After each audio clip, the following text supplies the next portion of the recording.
Hello and welcome everyone to our once a month campaign of Aliens Tabletop RPG.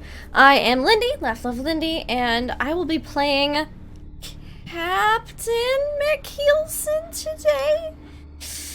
I was a medic. I was just a normal medic, and then my life got turned upside down, and we're all probably gonna die. But, you know, I'm looking forward to tonight's game. It's gonna be great. I'm very excited. I love this game, I love these people, and I like these characters. So let's see what happens. We also have a deception check with us today. Who are you and who are you going to be playing? Yes, I'll be playing... You're not deception check! Whoops! I was looking down... Oh, never mind. My bad. Hi, I'm not D20 coup de grace. I am deception check. I'll be playing Hank Granger. He's a company man. Kind of like an indentured servant sort of thing, but also a Blade Runner. You know, he's a little bit of a retired Blade Runner, I guess, but he's got himself a lead on something he hasn't seen in a long time. He's not sure what to do with it, but he's going to be hanging around to see if he can make up his mind. Awesome. And, you know, I will give you credit, D20. You made a very good deception check coming in on that intro. But let's move over to Shiny Pilot right now. How are you doing? Who are you going to be playing? Hey, doing good. Excited to play Lance Corporal Blaze again, the smart gunner for the team, and a little bit strung out given the events of the last session. But, you know, it's an Aliens campaign. When are we not going to be strung out? It's, you know, the start of the mission is probably the least stressful we're going to be. So, looking forward to it. Awesome. We also have Nuggetosaurus with us tonight. Hi, I'm Nuggetosaurus. I'm going to be playing Violet, the synthetic on the team, who's got some mystery surrounding her that not even she knows about. So we'll see how that goes. Ooh, fancy. And of course, we have D20 coup de grace. How are you? And who are you going to be playing tonight? Yes, I shouldn't read while playing. And I'll be playing Corporal Red Brewer. He is an explosive expert, and I plan on leaving this place a crater.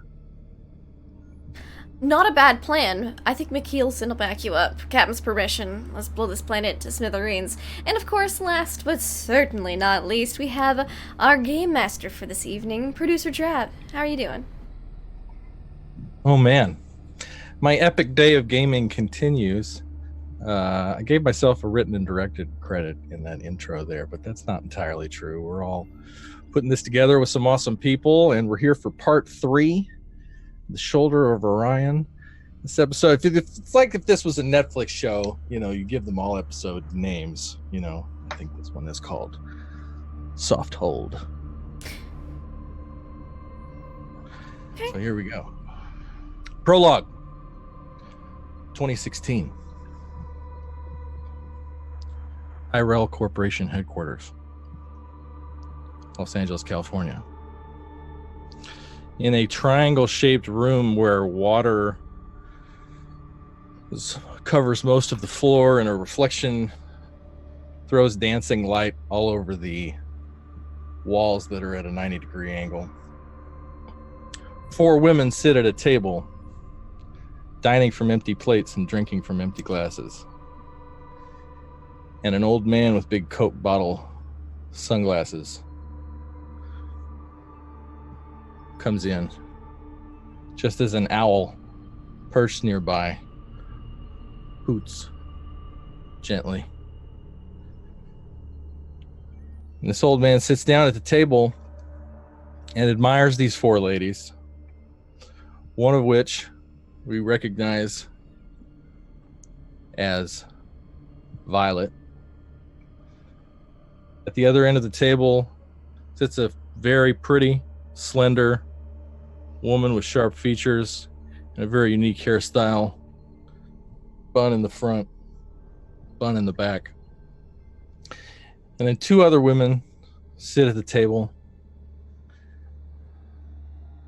and they're fuzzy. And Violet, you realize that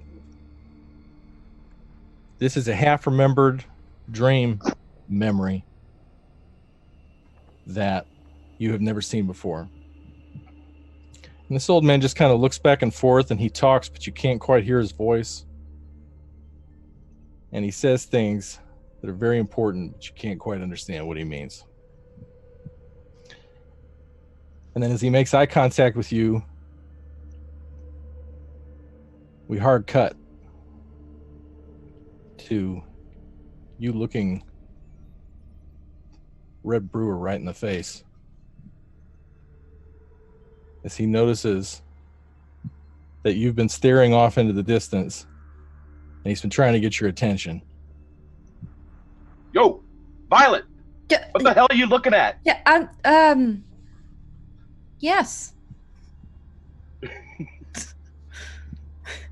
In the corner of the screen, you see the number is 2188. Research Facility 292, the Zoo, planet LV-310, which is just outside the arm, off Theta Reticuli.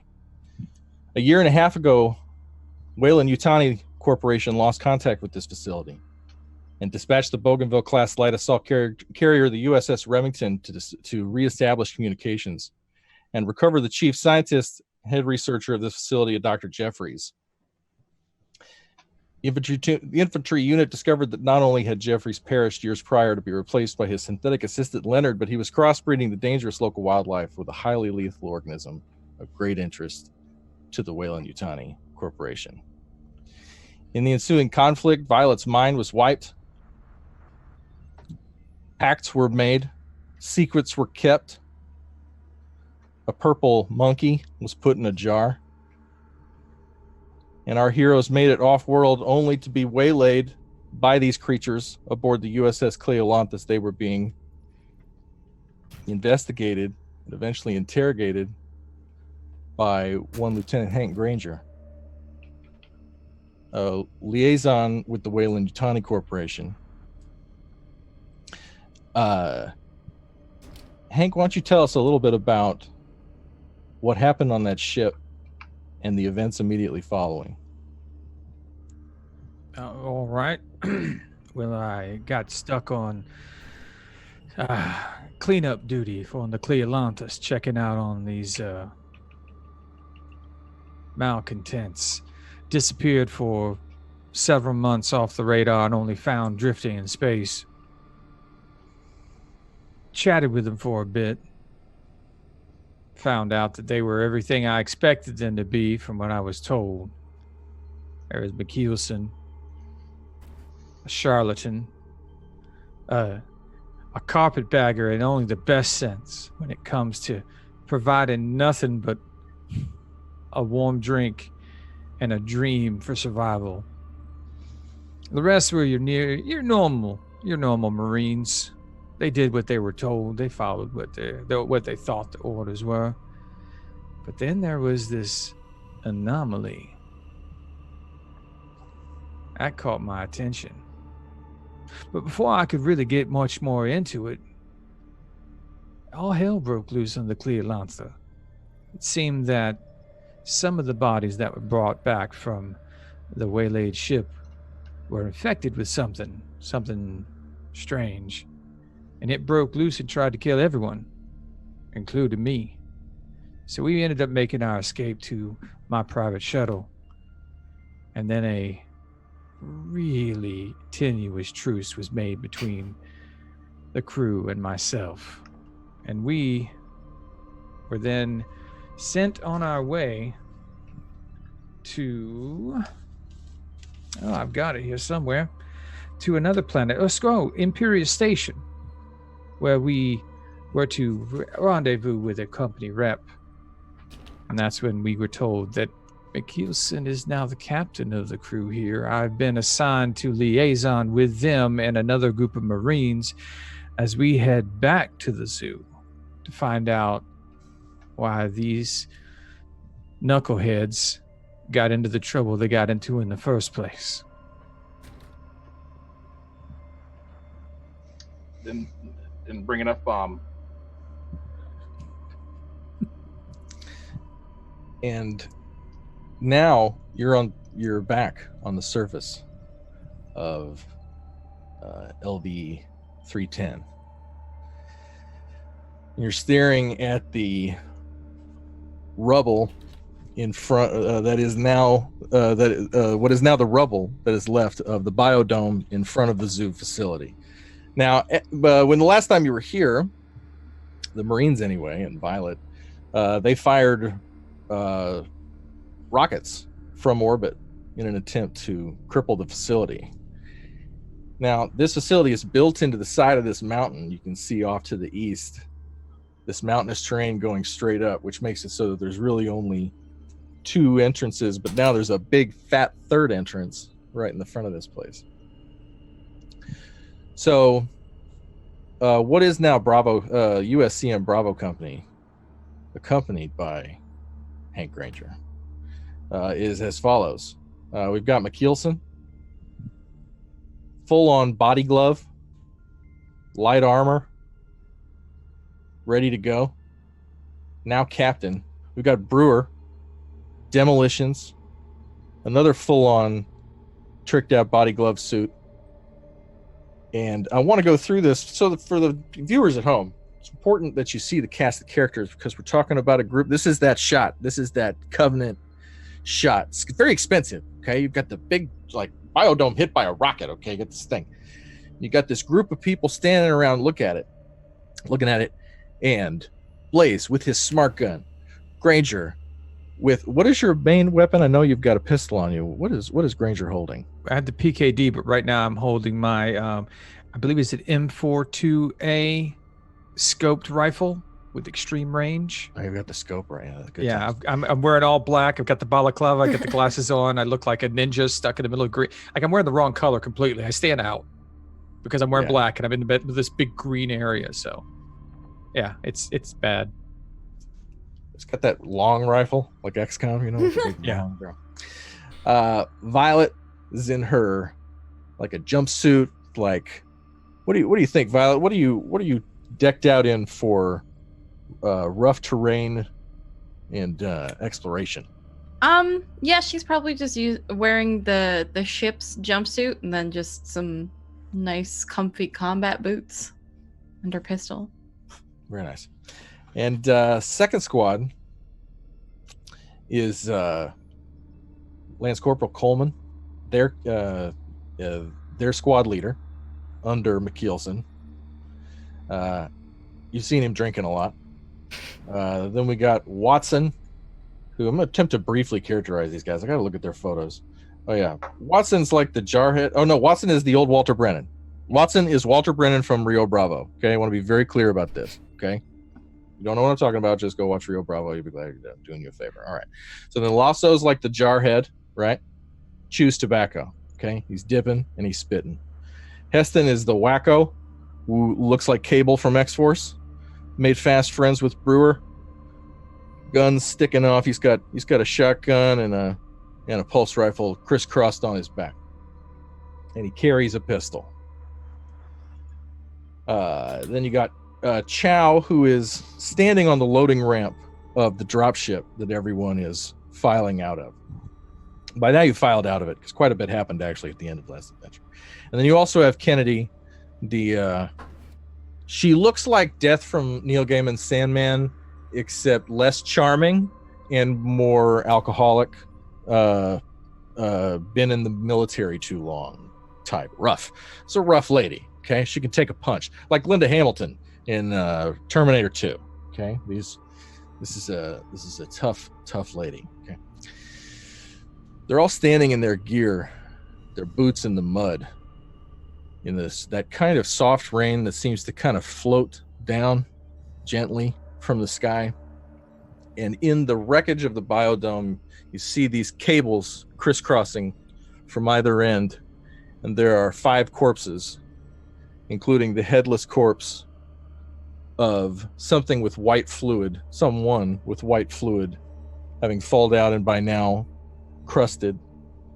Granger immediately noticed that these bodies had been there for not very long time, within the last 48 hours. And the dropship rests behind you, and Everybody, for a moment, considers their orders, or did before you got off the ship, which is to secure this facility, restore communications, attempt to gather any sample of any organism that is of interest to the company, recover Dr. Jeffries, and recover his research, any other data that is left behind. So everybody's standing in the mud, and action. Awaiting your orders, Captain. Yeah, McKeelson's kind of just looking at those beautifully hung, flayed bodies. Going, It's like this is the first time you've seen a flayed body before. well, it's obviously not the first time I've seen a flayed body before. Just the most recent time I've seen a flayed body. It's not great any time you see a flayed body. Nobody go off alone. Buddy system. And, see if we can find out how they got up there. Because they're like up there, aren't they? Like, Travis? They are. They're Okay. high up there. Cool. Are they tethered to anything? Like cable or wire? They're hung by their wrists, To... the cables. Okay. Can I spot where the cables connect? Yes, Alright. it's not hard. Okay, good. They're fixed on either side, and it's as wide as the biodome. It's a long.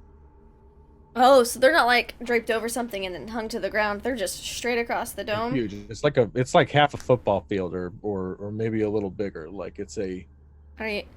Gonna be difficult getting them down. Maybe I don't think we need to get them down. We just gotta figure out maybe who put them up there. Look out for fresh tracks or prints or something. Although I do have an idea, and I pull out my harpoon gun. Begging your pardon, Captain. Yes. But isn't it important Stranger. we discern the identities of these poor people? Didn't I find a name tag on the ground? So as you say that, maybe McKeelson had her back to you. She's holding an ID card, and I'll just hand it over. Can Blaze lean into Brewer and be like, $5 or 5 credits if you can put one through him? Easy. Oh, well, I don't want to give away our position. So I'm looking at the identification. This is Dr. Julia Lewis. Dreyfus? Yeah, Julia Lewis hyphen yeah. Dreyfus. Right. Yeah, I'm fine with that. I mean, that's all well and good, sir. But that does not necessarily mean that that's who that is. Alright. Go ahead, Brewer. You want me to? All right. Try to pull one down with the harpoon gun. We're the worst. Wait, what is he going to I'm trying to get the bodies down. No, I know, and he's just too late recognizing what's happening. Yeah. Here we go. Yeah. I think there we go. Oh no! That's a major So fail. bad. Oops. You're muted. What did you loonies do? Oh my god. Okay. We're trying to grappling gun the bodies down. Because we're real smart Marines. So let's take a moment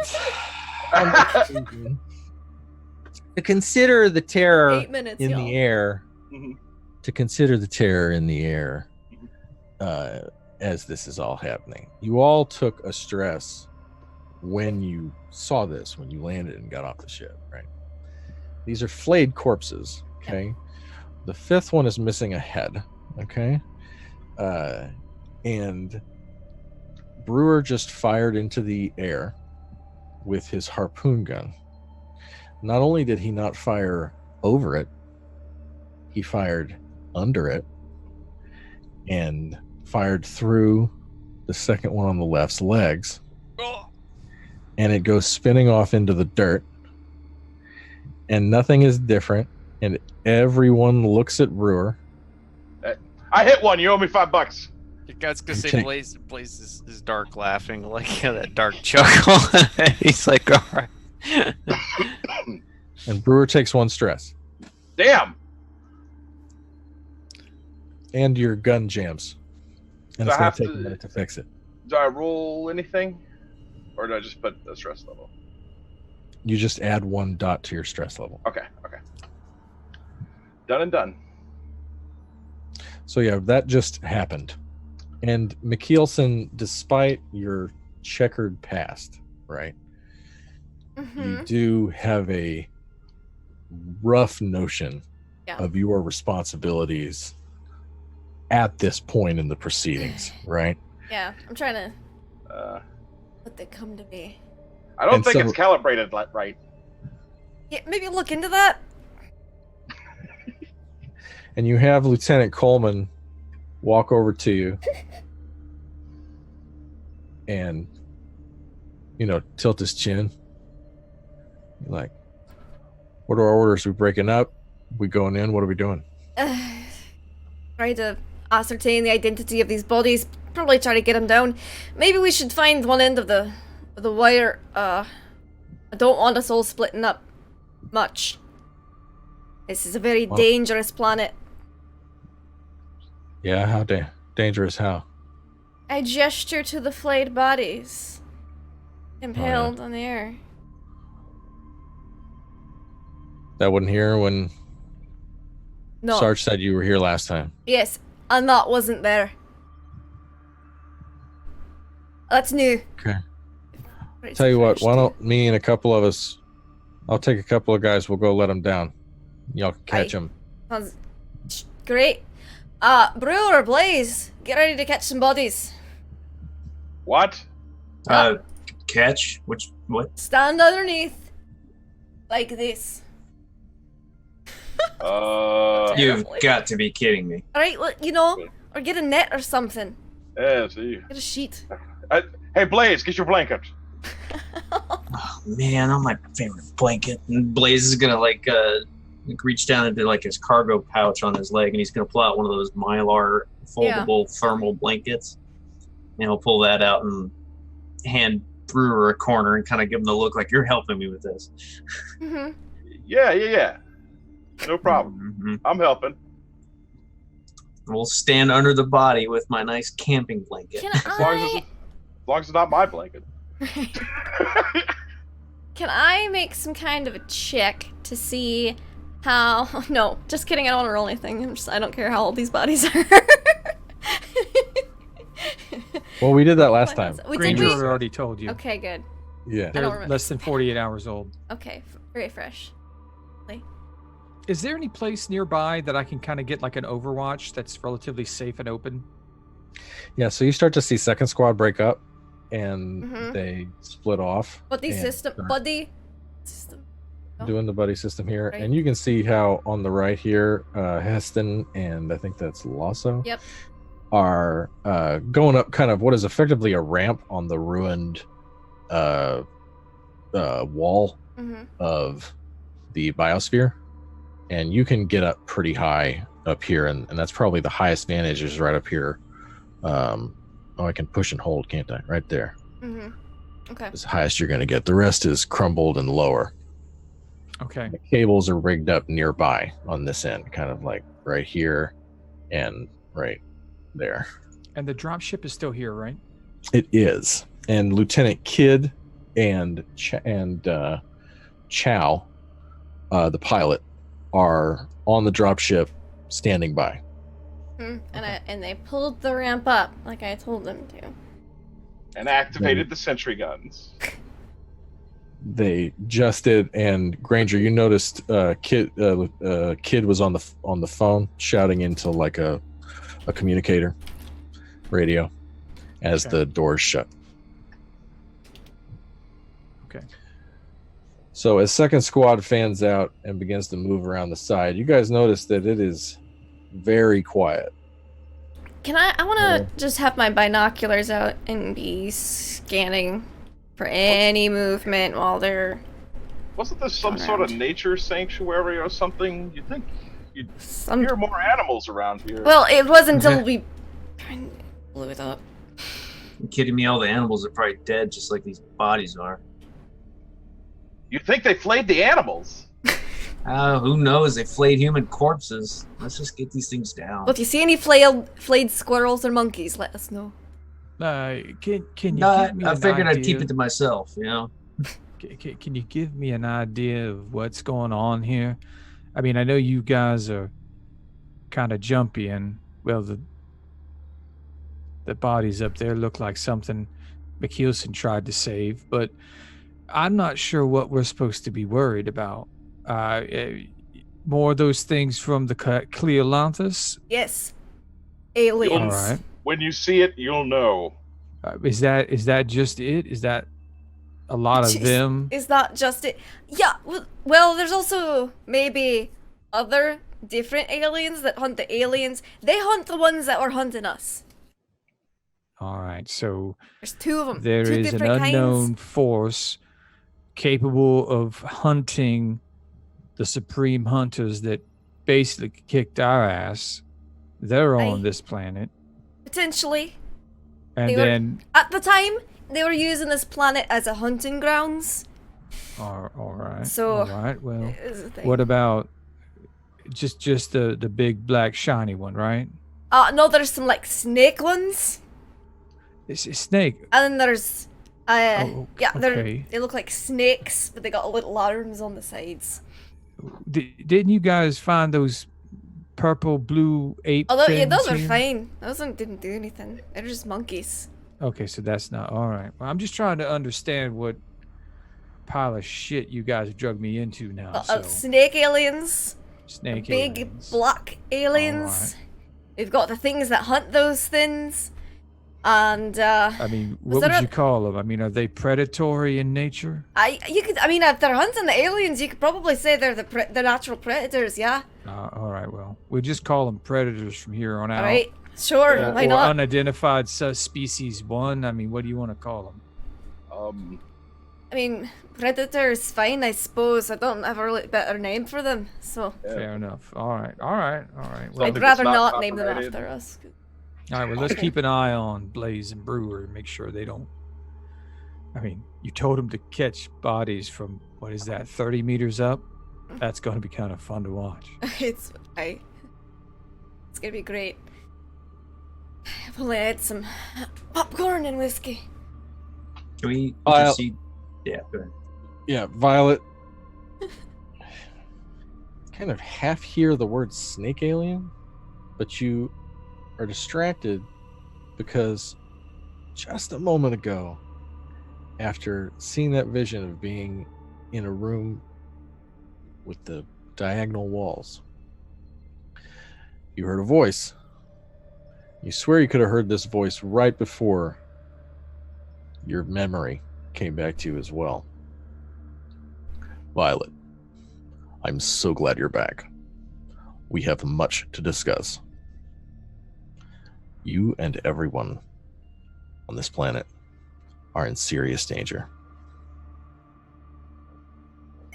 And you kind of half hear somebody say snake alien, and you're hearing his voice drift in and out. And there's static, and it's not even that it's static, it's that it's a clearly coming to you on a frequency and a wavelength that you've never heard before and have only been able to feel this way and pick up these things just standing on the surface of the planet with no gear or amplification whatsoever. You're just hearing it. Mm-hmm. You hear this voice say, I've planted you a garden, Violet. I'm waiting there for you. What the fuck? Okay. As long as it's not a garden of bodies or aliens, I'm okay with it. As long as it's not a garden like right above us right now. Yeah. Living humans. Look, they're almost ready.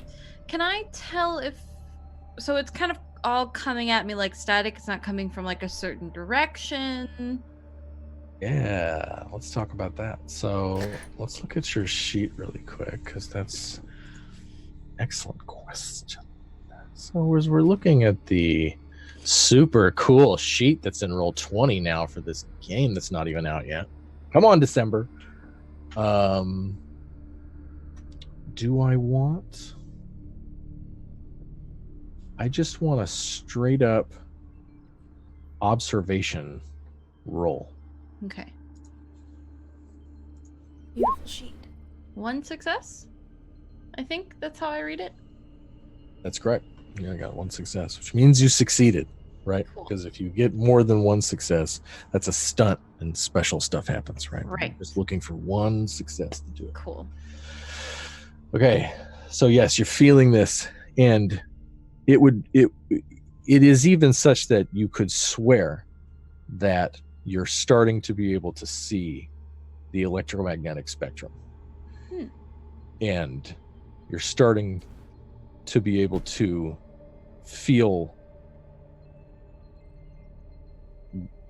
electromagnetic and radio waves and radiation waves moving across, and the air pressure, and your senses are exploding. And you feel this frequency coming to the west, from the west. And there's this whole wall of trees here. You see on the map. There's got this mountain to the east. It just goes straight up, and there's just huge mountain, right? And it's morning right now, so the sun is rising in the east on this planet. And so you've got a ton of sunlight coming in. So you're in the shadow actually right now, right? And it's rainy and misty and overcast, but you can see a sun in the east. And over in the west is this dense forest, right? Thick trees, low vegetation, right? And you've got a ton of data in your head, and it's hitting you that Professor Jeffrey's research was uploaded into your mind about 20 minutes ago. Oh, 15, shit. 20 minutes ago. As you stepped off the dropship and put your boots on the ground and began to pick up this frequency and this wavelength. That's something that happened at the end of the last show. Was you know about the XX121 life cycle. You know about Jeffrey's attempts and complete success at crossbreeding this organism with the wild and varied wildlife unique to this planet, and creating dangerous new strains. And you know about his strange relationship with a mysterious race that he calls in his research the Yautja. But there's the least of of all the information in the report. They have the least information on them. So you're hitting hit with this, and you can feel this frequency coming from the west. And as the moments go by, you're starting to feel your proximity to it, and your mind is racing to start to identify just exactly how far away you are from this signal. And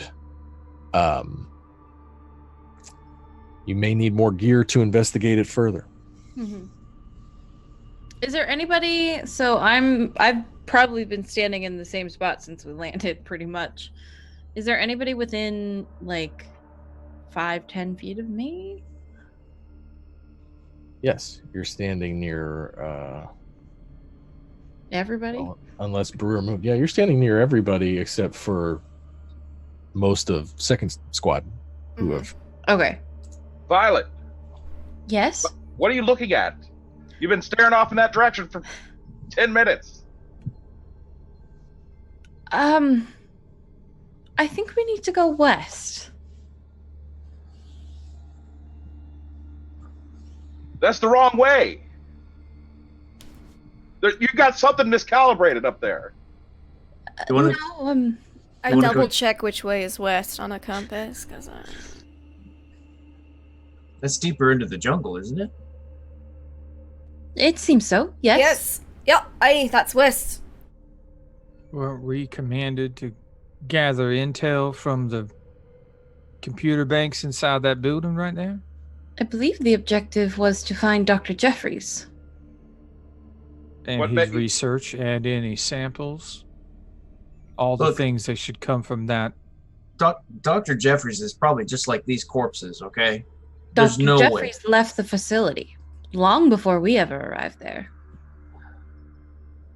And you have reason to think I he's in give the Violet a west. look because I remember her memory was wiped.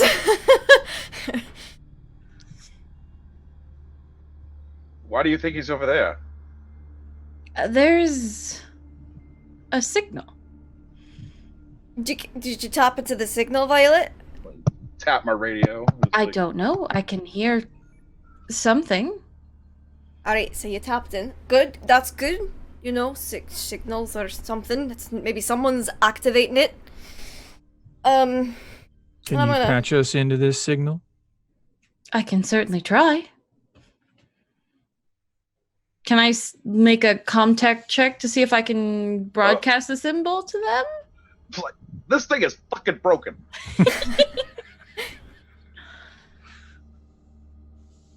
You can give me a comtech check. Okay.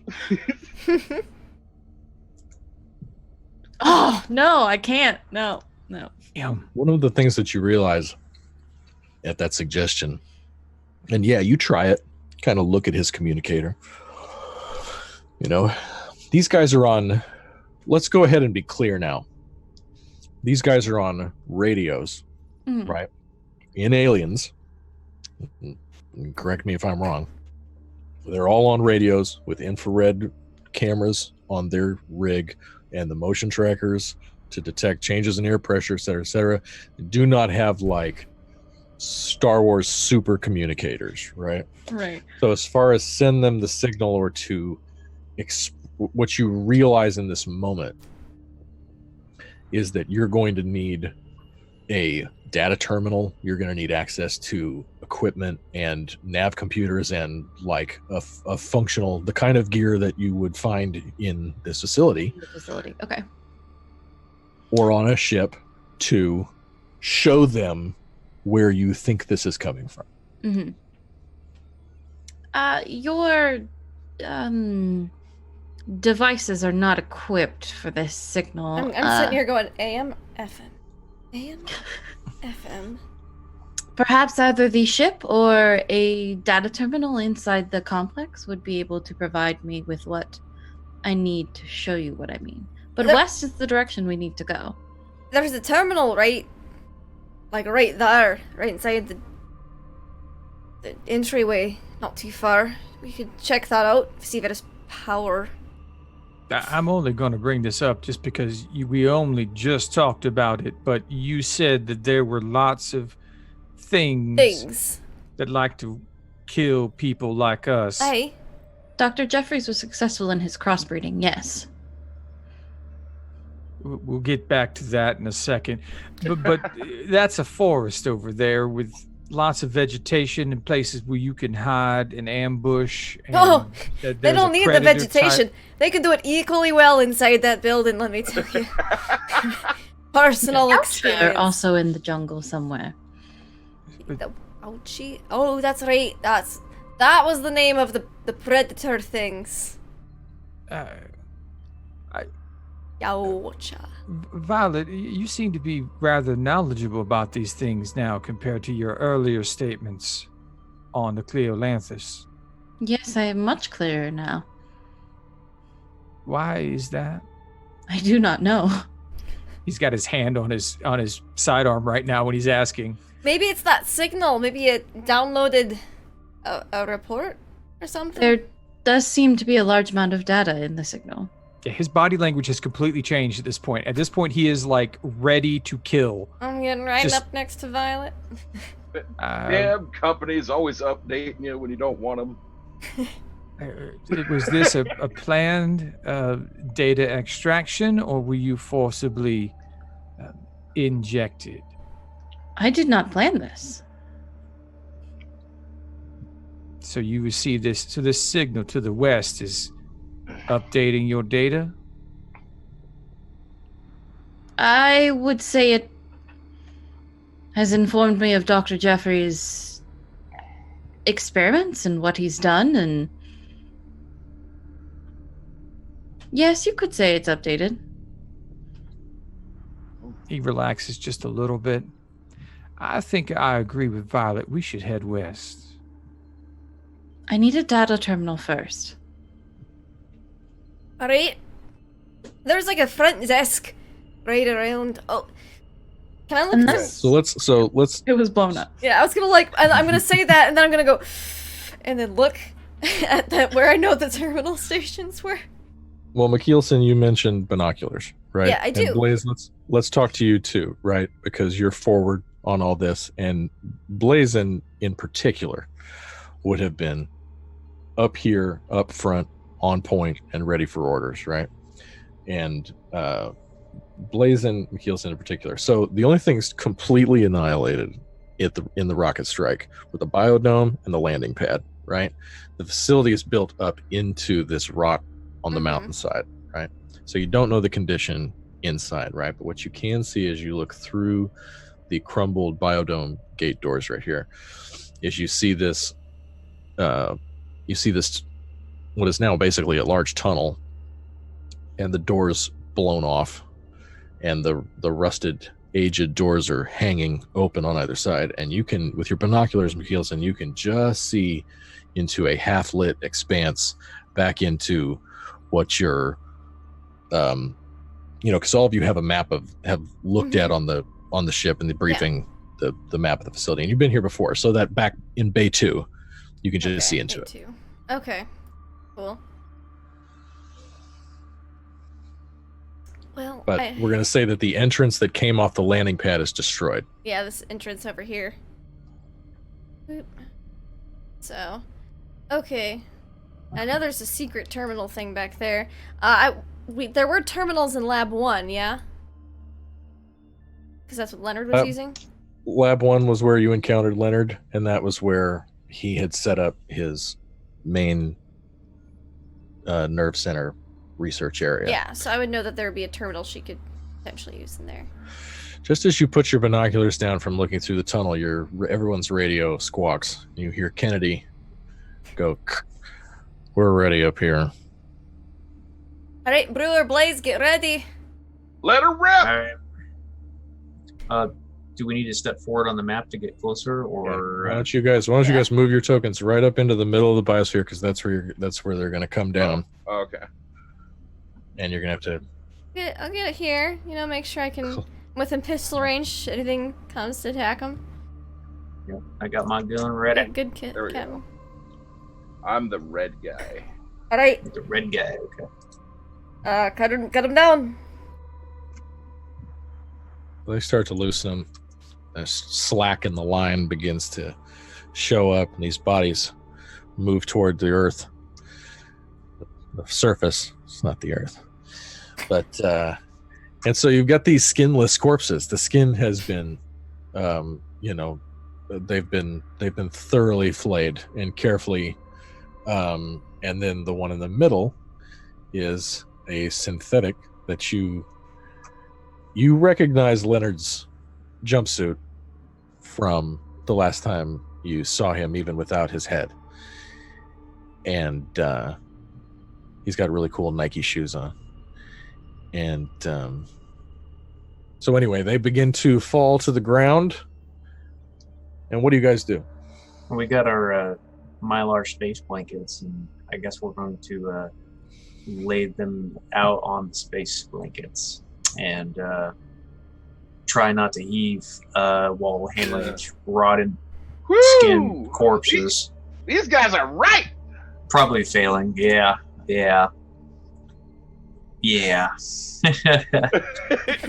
Blaze got nothing to say for that one. It'd just be horrible. It'd be nasty. Wipe the hands off. walk in and get my medical expertise, I guess. Just drag him out this way a little bit. Just drag the blanket closer. Get fresh air. All right. Come on. Can you separate the synthetic from those poor souls? Yeah. I'll That like one without the head. just throw it off to the side. I was gonna say easy. Here you go. Flop. I'm guessing the synthetic isn't flayed. Because it's a synthetic. Granger goes over and inspects the synthetic. Okay, I'll give me an inspect. observation check. In fact, I need observation checks from. I think it's observation. Let me double check here. No, it's observation. Yeah, observation checks from everybody. Cool. This is not through my binoculars, so I don't get the bone. Oh I got one success. Oh shit! I lost an eye. no. Okay. McKeelson, it's closing in on you. This responsibility. I don't And like that word. it's closing in on you that after describing this to Granger, just how dangerous you remember this being and how close you were to getting out, how close your tour wasn't ending, and now you're in trouble with command. You've lied all over your file and paperwork. You'll be lucky to escape with this data breach with anything intact, and I need you to make me a panic roll. Panic roll. Great. So first you take a stress because you botched, and you make a panic roll. So make another one with that Oh, extra okay. stress. 7. Let's double check the stress. Stop rolling high, game. Stress, yeah, I know, right? So, as we figure that out, Blaze, you saw that thing's. You think you saw that thing's face? You're pretty sure you saw something That was with the thermal, right? with a thermal, like the pattern of it. Its face is smooth with a blunt nose mouth area, these tight cheekbones on. It could be a mask, but this thing has shoulders. This thing has quads. It's built like a tank, and when it moved, it leapt with power, right? It's strong, right? And you could tell. Cannot find the freaking stress table. That's fine. We don't 30. need it. Help me find the stress table.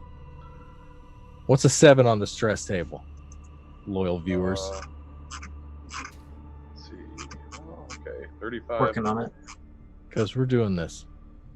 We're figuring Corpses are coming down from the sky.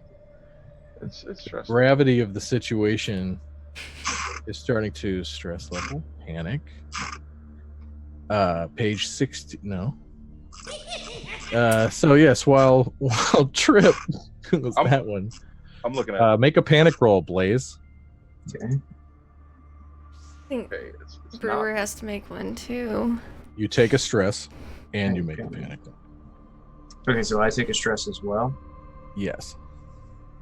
Oh boy. You see these flayed corpses. Let's see. Something big and strong would have had to do that.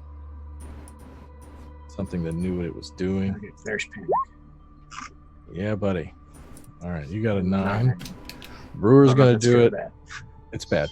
That's Brewer's gonna do it as soon as we find this chart, boys and girls. If you roll a 10 or higher, I need to make It's a page 70. stress roll. A Stress. 7 is a panic. nervous twitch. Oh, I need to make a panic roll. Okay. Yes, you make a panic roll. Okay. A 4 is keeping it together. Yep. you're Damn fine. right. That's Um, right. Always keep And it. a 9 is drop item. Okay. Just drops one of the bodies. Ah! And your Yeah, stress increases by 1. Yeah. Okay. So you take another stress, Blaze. Oh. You don't drop your gun. You just drop your. You drop the corpse that you were trying to help. Brewer. So I just picked up 2 stress. Yeah. Yes. Ugh. This horrible flashback of this thing that you saw. Okay, And so it caused you drums. what's my stress limit? 3. Your limit? Yeah, my limit. Like 10. Yeah. Like you Okay. can fill that thing all the way up. Okay, I didn't know if it was based off my health. Like my health is, Oh. limit of 5. No, So I didn't know. Well, no, your stress. It's just the higher stress you have, the more chance you have to fail. Okay, Yeah. well, That's I'm nice and basically- stressed out. Yeah. Yeah. Panic. All right, Oh, everyone, sorry. this was great. Time to go back on the ship, have some tea. Cakes. Yeah, No. it's time to go right now. Oh, you know, okay. this is a little messed up, guys, and we need to get out of here. I'm feeling all right. I think we should complete this mission. I think We McKeelson took a starts to west. bite her nails. Blaze is gonna reach into his pocket, pull out some caffeinated chewing gum, and he's just gonna pop it in his mouth and just nervously start chewing it. Okay. So everybody notices. Not everybody notices, but McKeelson is visibly shaken. Right. She's not doing well, and there's this sort of uncomfortable energy in the air as Lieutenant Kidd steps out of the ramp, comes down off the dropship. Kidd and Chow come out. Chow starts moving forward to help you guys move these bodies into the dropship, where there's those envelopes, for corpses that are waiting on there. Have we seen a chest burster yet? No. No. Okay. I'm not gonna check for anything then. I'm just gonna be like, seal them up real good. They smell awful. They're just corpses. Yeah. Do I Chow- learn anything from the synthetic? Oh yeah. So no, not really. Its head and therefore its data storage has been removed. The head was removed clearly with what looks to be like just a big old knife, because it's all pushed to one direction. It wasn't burned off. There's nothing cauterized. It wasn't pulled off. Looks to have been cut off. And everything else is pretty intact, though filthy. And he has no identification on him other than the name Leonard on his jumpsuit ID and the Weyland-Yutani logo. Okay. So Kidd walks up to you and kind of taps Granger on the shoulder. Hey, what the hell? What's that? What happened?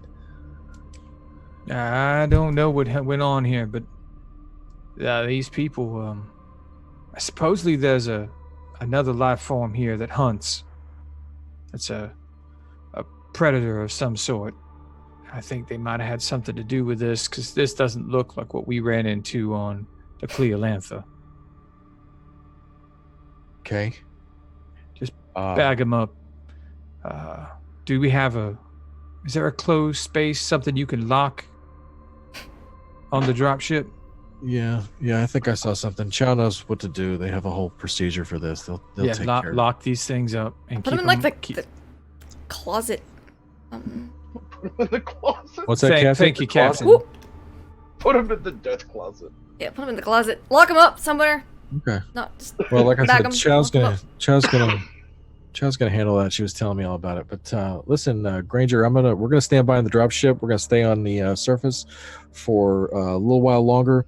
We're waiting for the Edmund Fitzgerald to show up so that you can have your meeting with Burkhalter, Major Burkhalter. So, He's still coming? Right.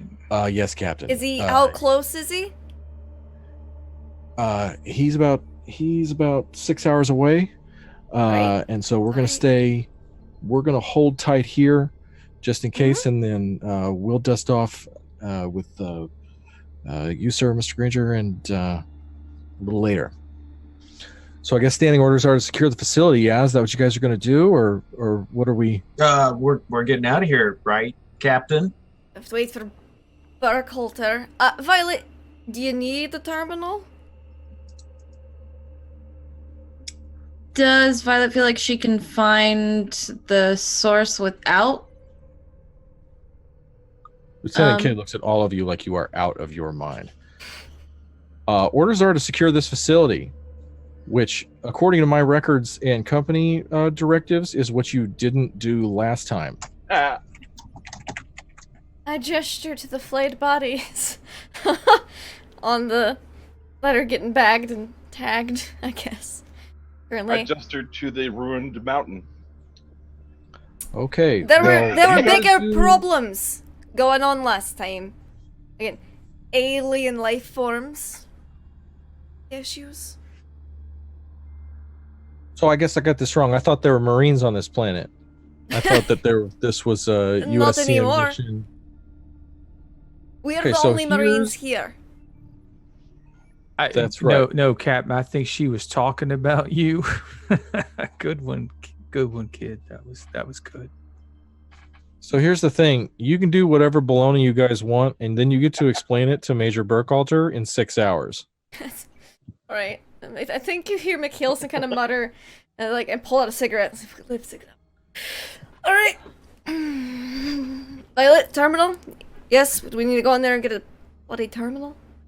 If we would like to find the source, yes. Alright. She kind of looks over. Going inside. Got the bodies now. Guess once they're through Bay 2, through the lab, go to Lab 1. You should be able to link up there, Violet. McKelson's thinking back to what we saw come out of Lab 2. And it's just like, alright. Right. If only this whole area wasn't caved in. Alright. Form up. You two in front. I want, Losso and Watson. You two take point.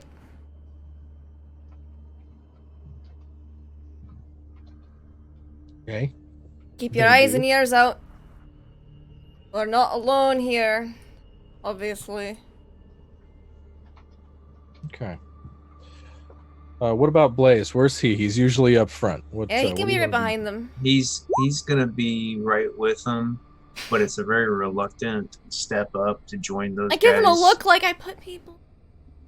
Yeah, I don't know, but he's still chewing on that gum, just looking like this is wrong. We need to get out of here.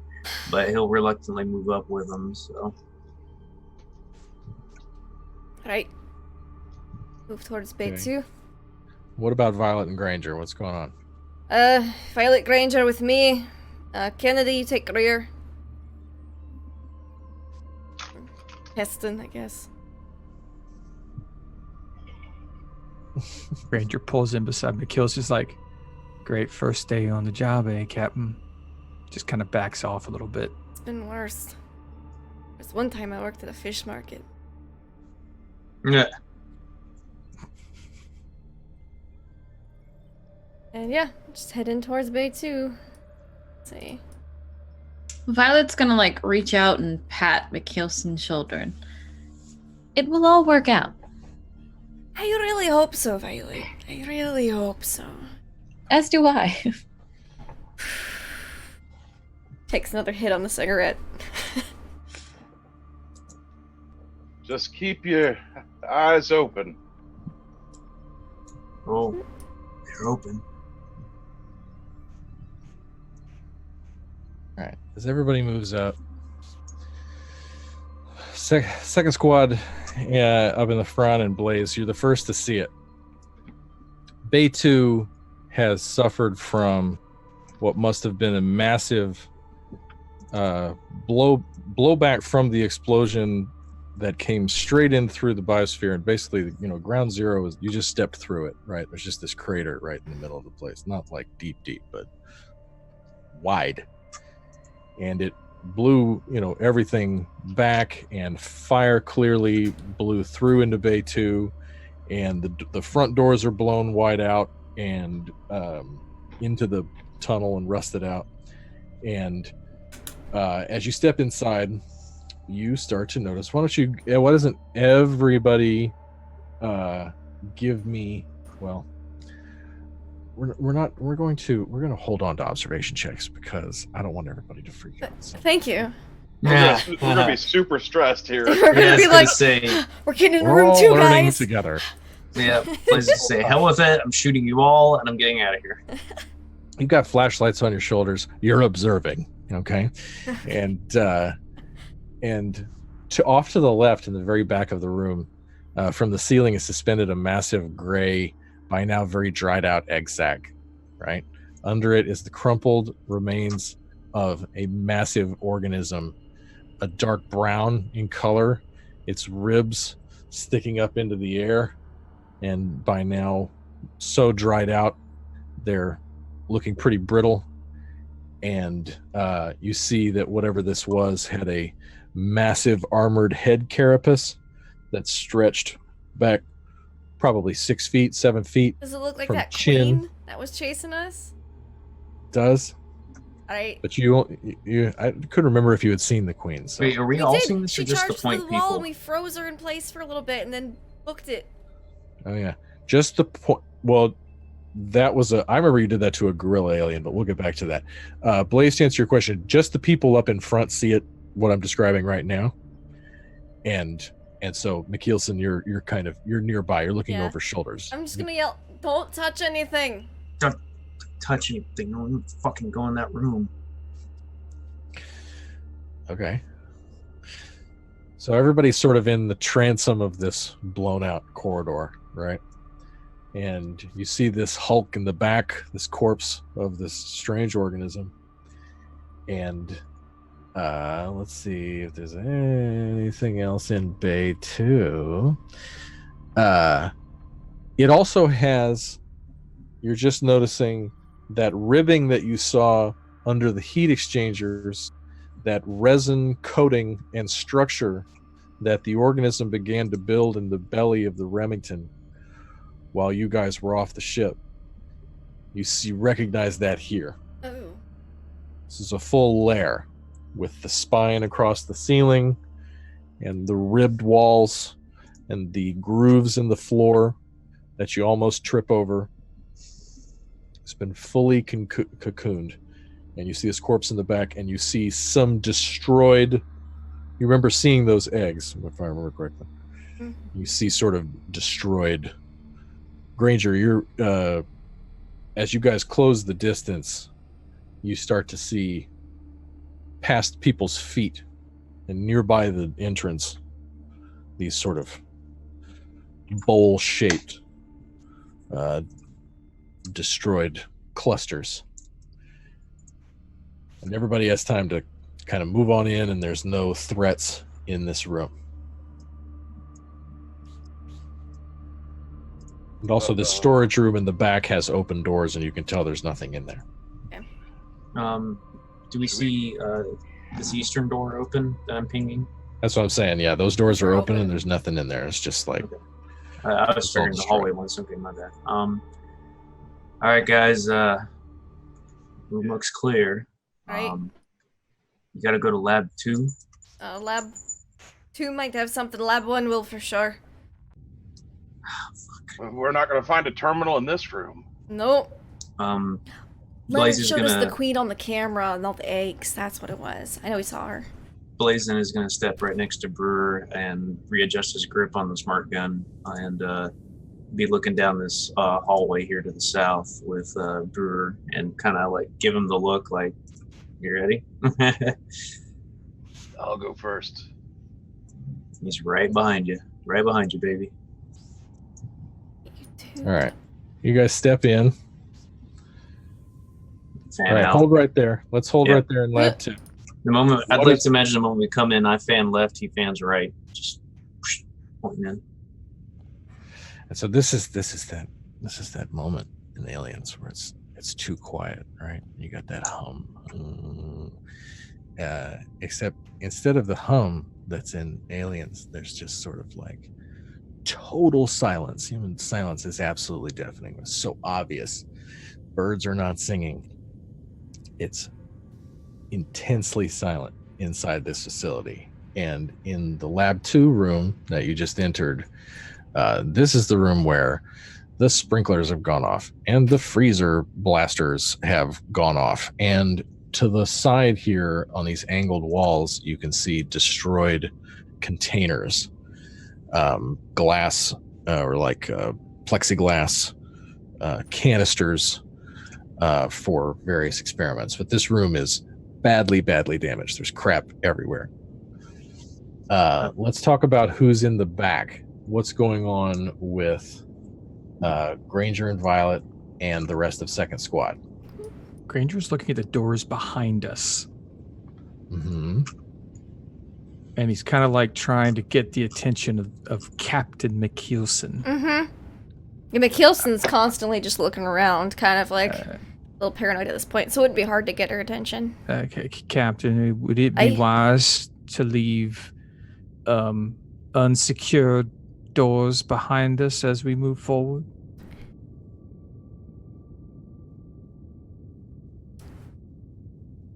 Well, let's just put it this way, I want a way out if we have to run. But That's storage fair, up there? Was it? Yeah, Yeah. We glanced in and it was empty. This door was open too, up here? No. So the door you're looking at, there's some resin accumulation. You probably have to pry it off. It's going to take a little bit of doing to open the door. You could also do it with a blowtorch. And then according to map, there's another door behind that. Yeah. I'm going to say, I think that's fairly sealed for now. Just, Heston, keep an eye on it. Alright. Heston will move over there and just guard the door. Figured the man who's trigger happy with explosives would be good to put there if something does start to bust through. You'll probably hear it. Yeah, exactly. Okay. And all right, Granger, you were baffled by the ribbing that you saw on the Remington. It's my recollection, and you've never seen anything like this. It's a hive in a company facility. significant. It looks organic and it's completely out of place. Yes. Yeah, he's making mental note right now. Just trying to stay focused. Okay. And all right. So, what do the people up front do? Blaze looks left in the room with Brewer. Do we see anything in there of threat, or is it just destruction? All right. So, is it just the two of you in here right now? Yeah, he stepped in first. I was right on his butt, and yeah, Lasso should be right behind them too. I'm pointing to the angled walls. He's looking ahead and the side, I guess, for Brewer. If that makes sense. So it's the three of you in there. Mm-hmm. Yeah. Okay. So why don't you guys make me observation checks? And Lasso needs to roll 1, 2.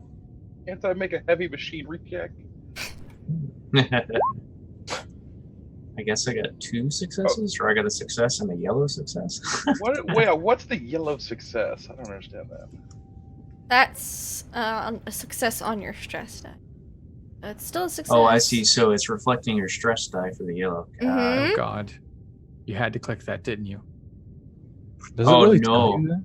That's so annoying. Face hugger mobility. Oh, Yes, no. I see that. Why'd Oh, you no. click No. that? Alright, so Oh, he's gonna make an observation roll. So there's nothing in here. We're fine. Yeah. So are Well, the no, ones in the Blaze other got room are 2 making successes. observations? No, I got 2 successes. Yeah. I'm changing that. And you got Oh, a stress. Or you got a My name is success like too. Clark Yeah, you got 1 Kent or success, something. and Blaze got 2 successes. Oh, you can get Yeah. success on your Yeah. stress die. Mhm. Okay. Yes, you okay, can. okay. Which is why having more stress is a double-edged sword. It's more chances Ah. of failure and success. Okay, that's pretty cool. And when you push rolls, you get more stress Yeah. and the chance to re-roll the dice that weren't successes in the first place. Okay, so you're scanning with your flashlights, and Blaze, you see it first. It's in the pipes in the ceiling. Looks like a little hand. Looks like, when you look closer, it looks like two hands holding this pipe, and it's moving in the dark across, and it's about to hang a right, and it's coming towards Brewer's. If it makes that right and keeps moving, it's coming toward Brewer's head. Brewer, you see it right after that. You see it coming toward this 90-degree angle in the ceiling piping. It's like two hands. To be honest, I think with Blaze's stress levels and being a little on edge with this shit, he'd probably shoot it. I mean, it's not just because it's from aliens. He'd probably be like, "The fuck is that?" Yeah, we were very trigger happy last time. So So the way this works is you succeeded, and I didn't get to roll its mobility, so we're just gonna say I rolled 0 successes, and it roll 20 blew my cover, which is crap. And so I'm still pretty freaked out. so we got to roll initiative, because what happened is it was sneaking up on you. You caught it, and rather than it getting to sneak attack you, we begin the turn. Do you roll initiative card or initiative dice? initiative dice, I believe. Initiative dice. Okay. Not doing that card. I don't know what It's a card great is. mechanic. Okay. Oh, I cool. didn't select my token. And Oops. this thing needs to roll that. Let me retry it. That's okay. Oh, we all go before it. That's good. Cool. Okay, so Lasso goes first. Who's playing Lasso? I've been clicking him for right now, so. Okay. I think Lasso, who is in the back, he's never seen anything like that. Uh-huh. And there's a thing. I'm gonna make a stress roll for Lasso, because there's a rule in there that I remember. You want him to make a stress dice? Stress roll? Yeah, make a stress roll for Panic roll or stress dice? First of all, he gets a stress for And then seeing, panic? Okay. and then he rolls panic. God, this is the one where all the Marines just start shooting for no reason. What do you mean, no reason? Yeah, right? All of these creatures trying to eat us. All of I them. think a 5's okay. Yeah, anything like 6 and under is keeping it So together. he's alright. Oh, is he okay? Yeah, he got Okay. 5. Oh. He's good. Okay. But he chokes. Okay.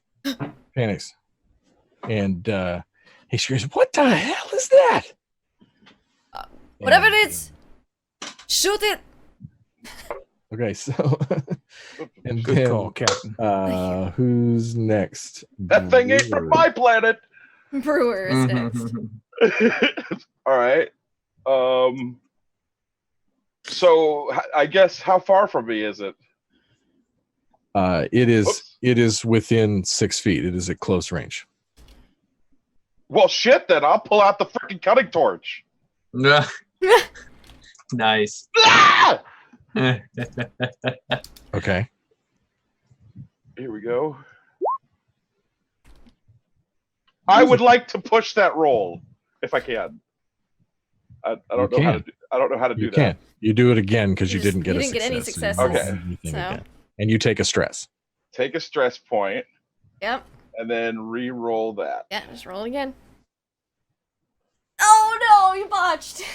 Dang it! It got me. So you make a panic roll. Okay, So you take a stress for failing. another stress, Yes. Yes. Oh, and then no. and then I make a panic roll. We're all Okay. gonna need to take some laudanum. I'm cool. He's okay? I'm Sure, cool. okay. Whatever. All right.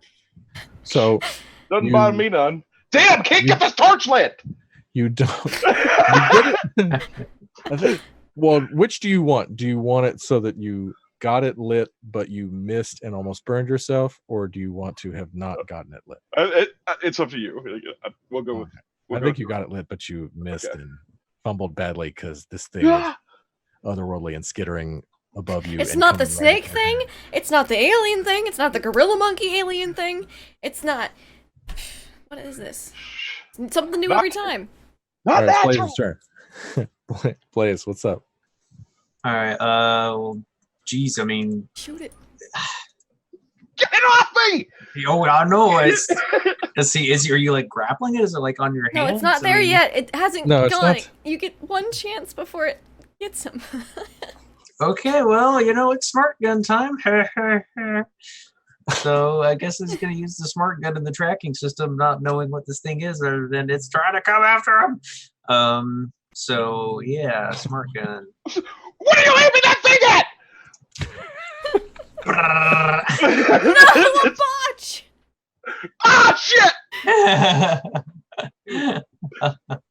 Oh God, it's just Okay. getting worse. Hold on a second. We This gotta is fun. scroll up This and look is- at it. This Hold feels a lot like the movie. Oh, sorry, put all the stats. Yeah, this does feel No like one the can movie, hit doesn't it? okay. Hold on. I've got to look at the rules for a second. Okay. All right.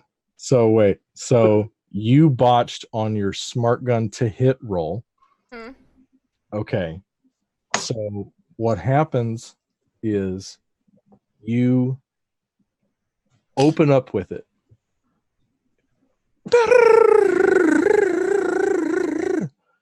You're peppering the ceiling.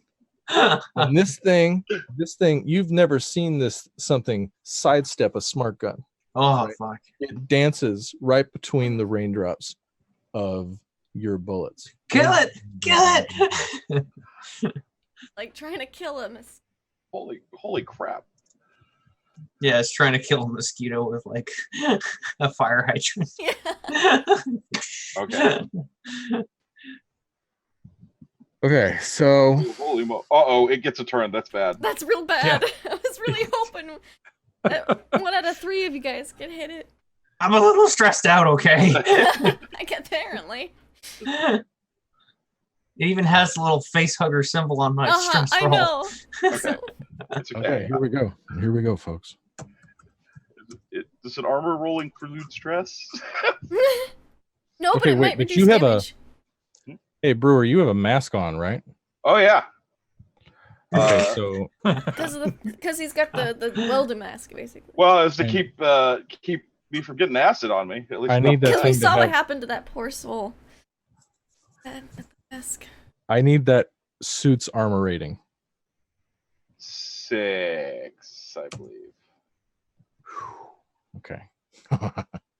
Uh, All right, so this thing skitters right above Brewer Ugh. and grips the pipe, and its tail comes down and wicks right at your throat and goes right under your chin and scratches the this, what is this, nylon or whatever you're covered with. Ignore it. And it clearly, Blaze, you saw what it's trying to do. It's Ah. trying to hold on and basically fish hook somebody with its tail to get around its neck. You see Ugh. clear as day what this thing is trying to do. And now it's Fuck, right above Brewer's fuck. head, and the tail has swung back around. Ugh. Okay. There's a lot of screaming, cursing, and gunfire. It's trying to grab me! Get it! Duck? All right. So let's do a thing over here. Let's kind of do a second round over here. Uh-huh. And let's go ahead and just run initiative for McKeelson and Sure. everybody who's in Bay 2 right now. Except for the guy who was told to stand by the door, whose name is Heston. The crazy guy. He's probably just putting explosives on the door right now. Well, I think he's like Animal. I picture him like Animal from the Yeah. Muppets. Yeah.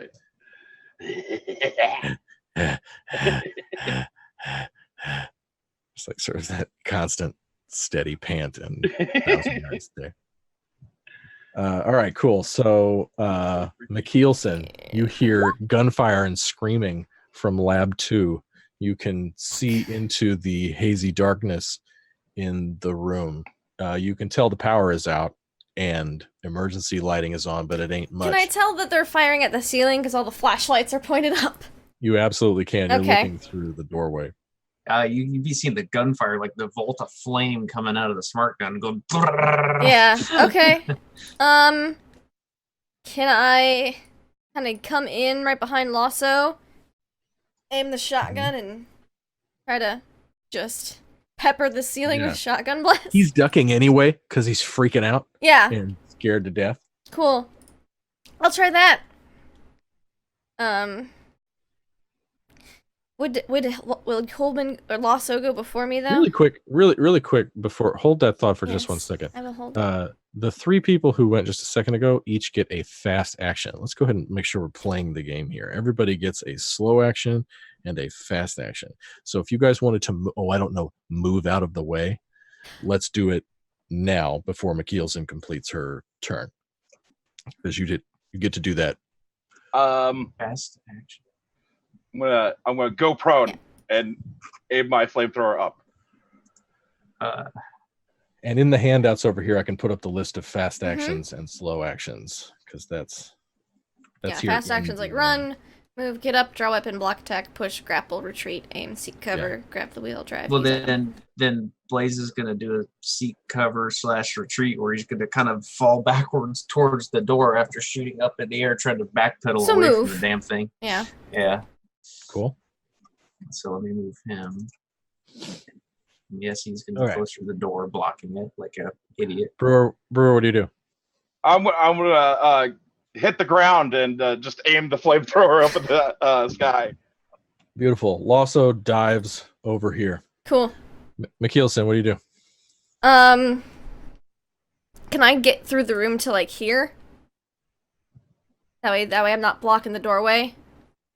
You can. It is wide enough to Okay. Step Squeeze between them without past. getting Yeah. grab Cool. by a facehugger. And then I'm gonna try to shotgun it. I need to put it on the map. Move in, shotgun. Yes, please. I'm guessing it's in like this square here. Hold on, let me put it here. Where did it go? There it is. Yeah, it's right there. Cool. It's right Right Oh, no. above in this empty spot. there. He is. Yeah. All right. Uh-oh. That looks fun. He's coming. Go for it. 2 successes. Nice! Now that means you can add a damage, Yes. which there's a bunch of other stuff that happens, but it's basically when you're shooting at people. So I'm just gonna Yeah. say that you do. The shotgun doubles the damage though, doesn't it? I believe that is true. And The also shotgun's this thing special. has so this thing has no armor also. So that's 4. So it takes 4, and so McKeelson wastes this thing. This double-barrel shotgun turns this thing to jelly.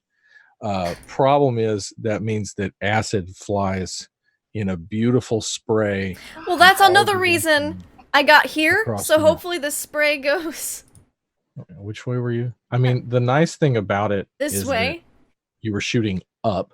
Yeah, up and towards this direction. So have to shoot. Which direction? Oh. See, because I moved into the room. So you guys are kind of like this. I knew way about the and acid this. blood.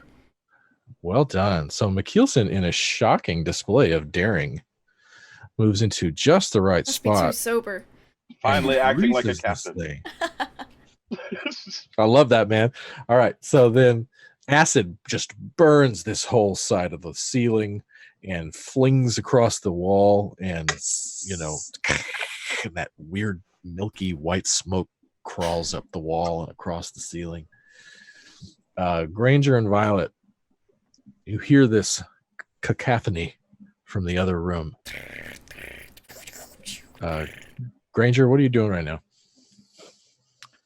After all the gunfire, I believe he is, he's got his rifle out and he's looking in all directions. He's looking towards the gunfire, but he turns back around because he feels like there's enough people in there right now, and he's got a crazy synthetic in front of him. He's looking at the back door right now. Okay. I am not crazy, thank you very much. In his mind, you are scary. I am as sane as any of you. My best. More friend. so, in fact, because I don't take Well, that I would agree with that.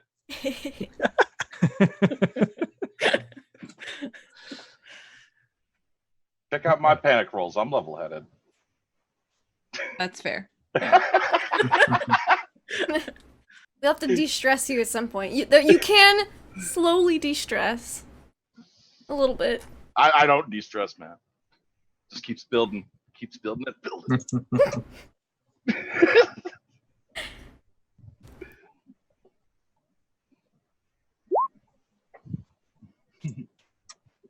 Lasso starts screaming. Oh no! Lasso, no. Oh no! Calm down, man. Does he have to make a panic check? He already did. Oh. Shut up! You're gonna draw more of them. So this thing's dead. So It's like all the gunfire wouldn't. besides, besides screaming some choice words, I think Blaze would be like, "What the hell? We need to get out of here! Come on, this is stupid." I think McKeelson's gonna look at the what remains of the corpse and just be like, well, that's a new one. The frick is that? A new one. Then she How pulls out many her more of flask. these things are there? You gotta watch out for the tail. It tries to Fixing grab you. Alright. Captain, you clear in there? I'm gonna glance around the rest of the room. Boys, finish sweeping the room, please. God, yeah, right. You can finish sweeping the room, man. Well, if you don't, there might be another one, so you might want to keep your eyes peeled, alright? Fuck. Get it together, man. Get it together and just starts like gingerly stepping around the room, like kicking some stuff out of the way. Break something away. Just trying to sweep and just like looking with the gun. Chill, bro. I got your back. All right. Granger backs over to Violet. Yeah, everyone alright? No one injured? Is this how it went last time you were here? I don't remember last time. So you didn't get those memories back.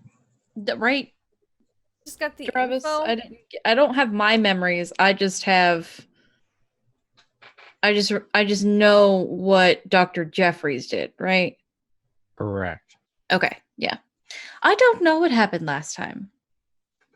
All right. I just know the science behind it. Granger's not even looking at her. He's just like scanning the roof, like through his scope, like looking at like every little crack he can through the scope from close range. It's really not effective, but he's doing it anyway. With a deep sigh, you hear Kennedy like go, ugh, and she clears the room and starts investigating this Thanks, far Kennedy. door, which is badly punched and damaged and bashed all to hell. And she kind of pushes on it, and it spins on its hinge and falls over.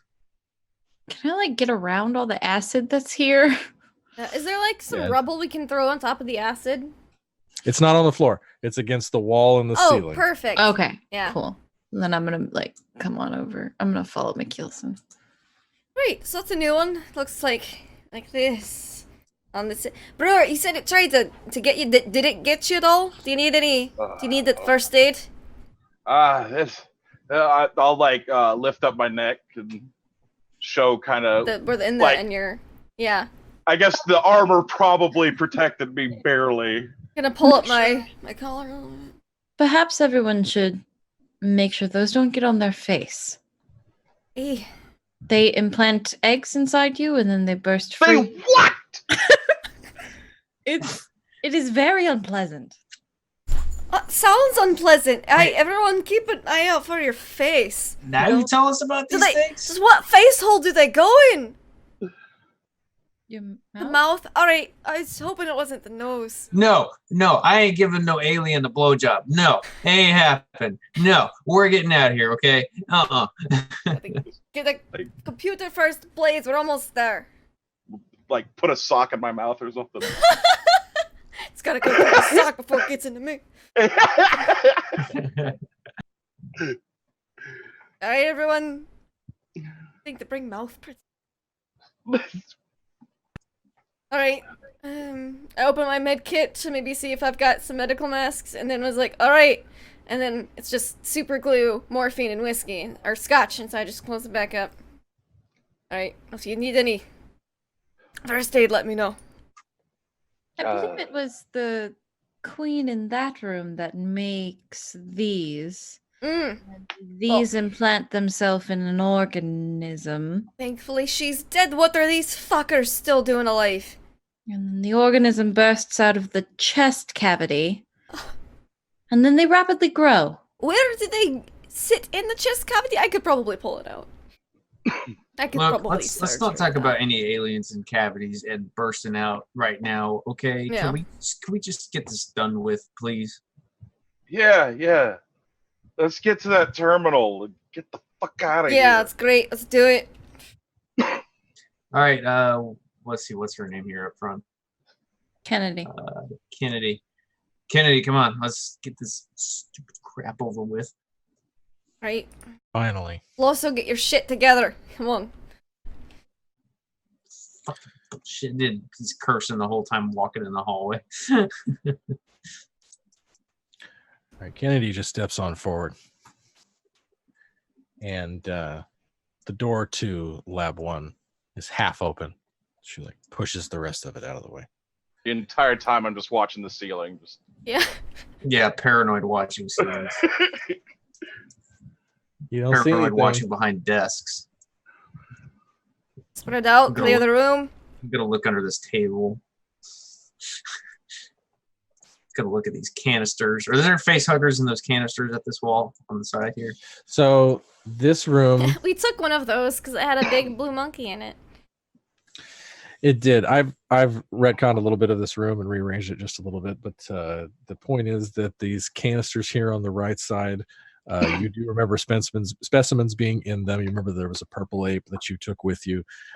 There's only 3 left and they're empty. And there is no power in this room. There is emergency power is on in the facility, but that's just like red lights in the corner. You'd have to investigate what systems emergency power could get going. crap. Alright, Violet. There doesn't seem to be anything moving in this room at all. There's nothing moving in this room. All right, It is Violet. quiet. Check out a terminal. See what's up. Of course. And I'll go over to the nearest intact terminal and see what I can do with it. Do you want us to drag Squad 2 Marines closer in, or do you want to keep them in the Bay 2? I like where those. Oh, go ahead, Captain. Yeah, I'm gonna put them kind of halfway in Lab 2. So we've got him up there, then we got 2 back here. We still got 2 in here. That way they can go either direction if they need to, kind of one by each door. Are we gonna have to reestablish power to the facility to get these terminals out? There's emergency power. She might have to. Maybe you can just funnel it all into one terminal. I don't know how computers work. Violet, do you approach a terminal? Yes. Give me a comtech roll, please. Oh yeah, Captain. Granger, that stuff, Ooh. those things that My assist. Violet was saying about these organisms confirm rumors that you've heard and sort of banned, shared articles on the network about the space beast and The Star What Beast is- pamphlet by the Star- Robert Morse. thank you, Star Beast. Yes. Yeah, the company A lot of doesn't stuff want you since Hadley's Hope. All those things. Violet, you get a log. You get a prompt that over the login prompt that tells you that there's insufficient power to run basic systems, and your mind is just overclocking. There's so much going on in here, and now you've hit this dead end, and your thought process immediately takes you to the maps of the facility and the technical specs of it that you have in your head that everybody got to look at, but you have living in your data stores. So you know that the power access and power systems are all located in the back of the storage room to the north above Bay 2 up there. Okay. So she probably spends a quick second with the terminal, then straightens and I'll be right back. Right? And just The- turns the and buddy system, Violet. The buddy system. yeah, I need to go to the All right, storage room. take Watson and I'll go with her. sending these goons with her. Hey, Blaze, you need to check the calibration on that gun. I swore those bullets were whizzing right past my head. Blaze will kind of give him a look like, fuck, man, what do you want me to do? And just be like, it's going for your head. I had to stop it. I mean, geez. Yeah. When's the last time you were at the range, man? Like 6 months ago. when I did my last requalification shoot. Yeah, next time we get some R&R, you may want to get some practice.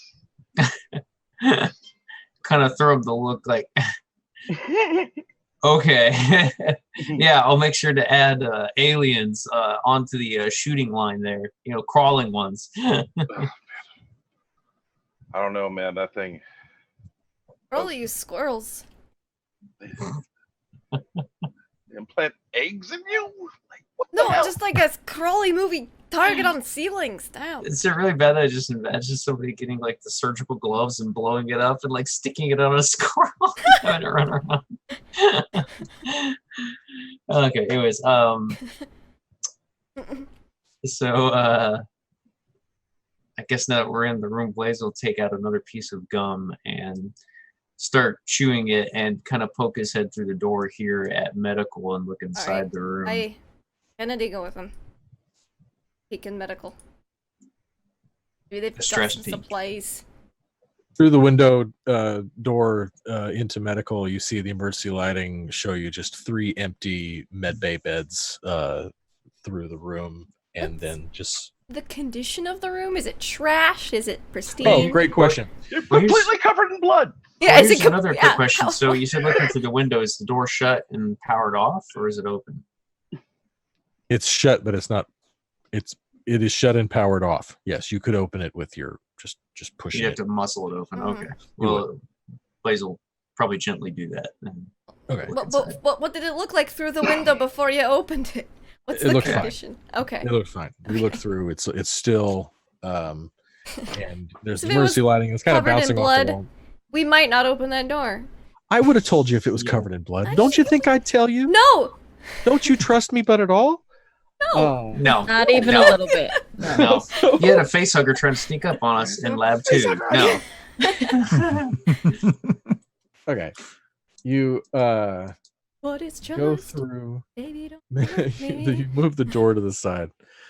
Medical. So there was so much rock all around this, right? That as you're now like at the back of the facility, and like the IV stands have fallen over, and there's like a desk chair on the ground, like on its side. But other than that, this is in really good shape, and so is Lab 2. Heavily fortified. Nothing's moving. Nothing's moving, and Kennedy going first. Nielsen, you glance as you get closer to this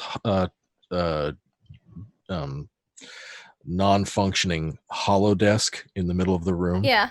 Sort of, tactical desk and research There's still station. snacks on there?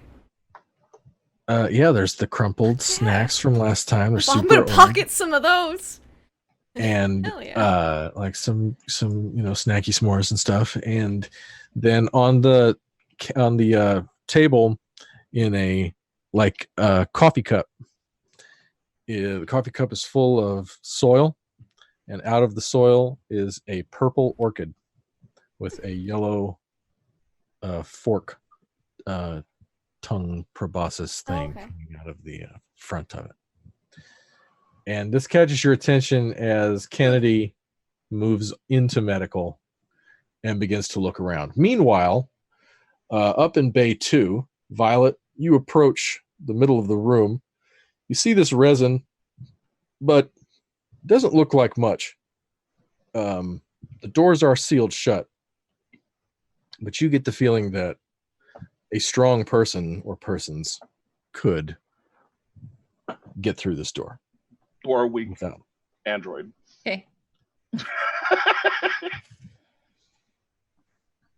Hello, excuse me. To the 2 soldiers. One of them looks like a crazy person, like Animal from Muppets, and the other one looks like kind of a fat drunk guy. I told them to escort. Do you think you could get this door open for me? They both like look at you and then look at the door and then nod at each other and then start like pulling at the resin on this door, and they're trying to, get their fingers under it, and then one of them gets like their combat knife out. They start working on it, and they work on it for a few minutes, and they make a little progress. But you're going to be here till Christmas with these two guys. Come on, Coleman, use your drunk man strength. Perhaps I should help. And I'm gonna go up and attempt to help. Yeah, sure. That is all you. I'm relatively strong. Granger puts away his rifle, pulls out his PKD. Okay. So is that just a strength check and trait thing? It won't let me roll a Yeah, you strength can't check? roll straight. So would it be a stamina check? So it'd be Yes. however many d6. So really? You can't roll straight strength? No, you I can't roll straight click on. on the things. So Ah, probably stamina, Bunch That's of weird. balloons. because it'll roll your strength. Weird. Okay, All right, I'll yeah. just. Yeah, do that. Oh! Oh my gosh, Violet! Okay. So Dang. you get maybe some of it off, but you're going to need a blowtorch to get through this door. We have radios, right? Yeah. I just clicked the radio. Brewer, What? would you come here, please, to Bay 2? Yeah. Be there in a minute. Being called to Bay 2. Go back her up. We got it here for now.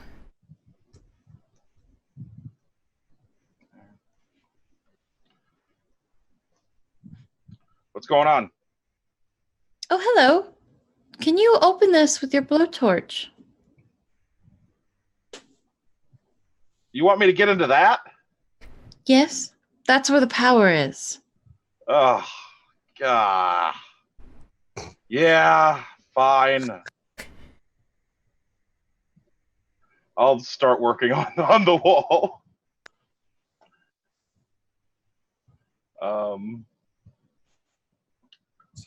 So Brewer starts working on the wall. What are you going to do to the wall? You got the cutting torch, right? Mhm, Yeah. it's got the All right. So I think you just roll me a power check, Power check. just to make sure that Oh, yeah. go all the way through it. And so is that no successes? I guess that means you didn't fail, which means you don't lose any power. Because I know that's how Yeah. the other. But that also says Heston and not Brewer. Oops! I Oops. rolled the wrong one. Oh, My bad. I was on the wrong character sheet. well, there okay. you go. There we go. All right, here we go. Oh God, no! Why? What? What? Oh Oh, my power! Oh, This thing does not work! Okay. no! So- I was just swap blowtorches with Heston. For fuck's sake. Here's what we're gonna do. Okay.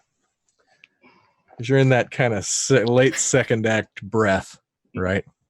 Granger, you're impatient. This is taking too long. You don't know what the hell that thing was in the other room that has caused the wall to smoke. And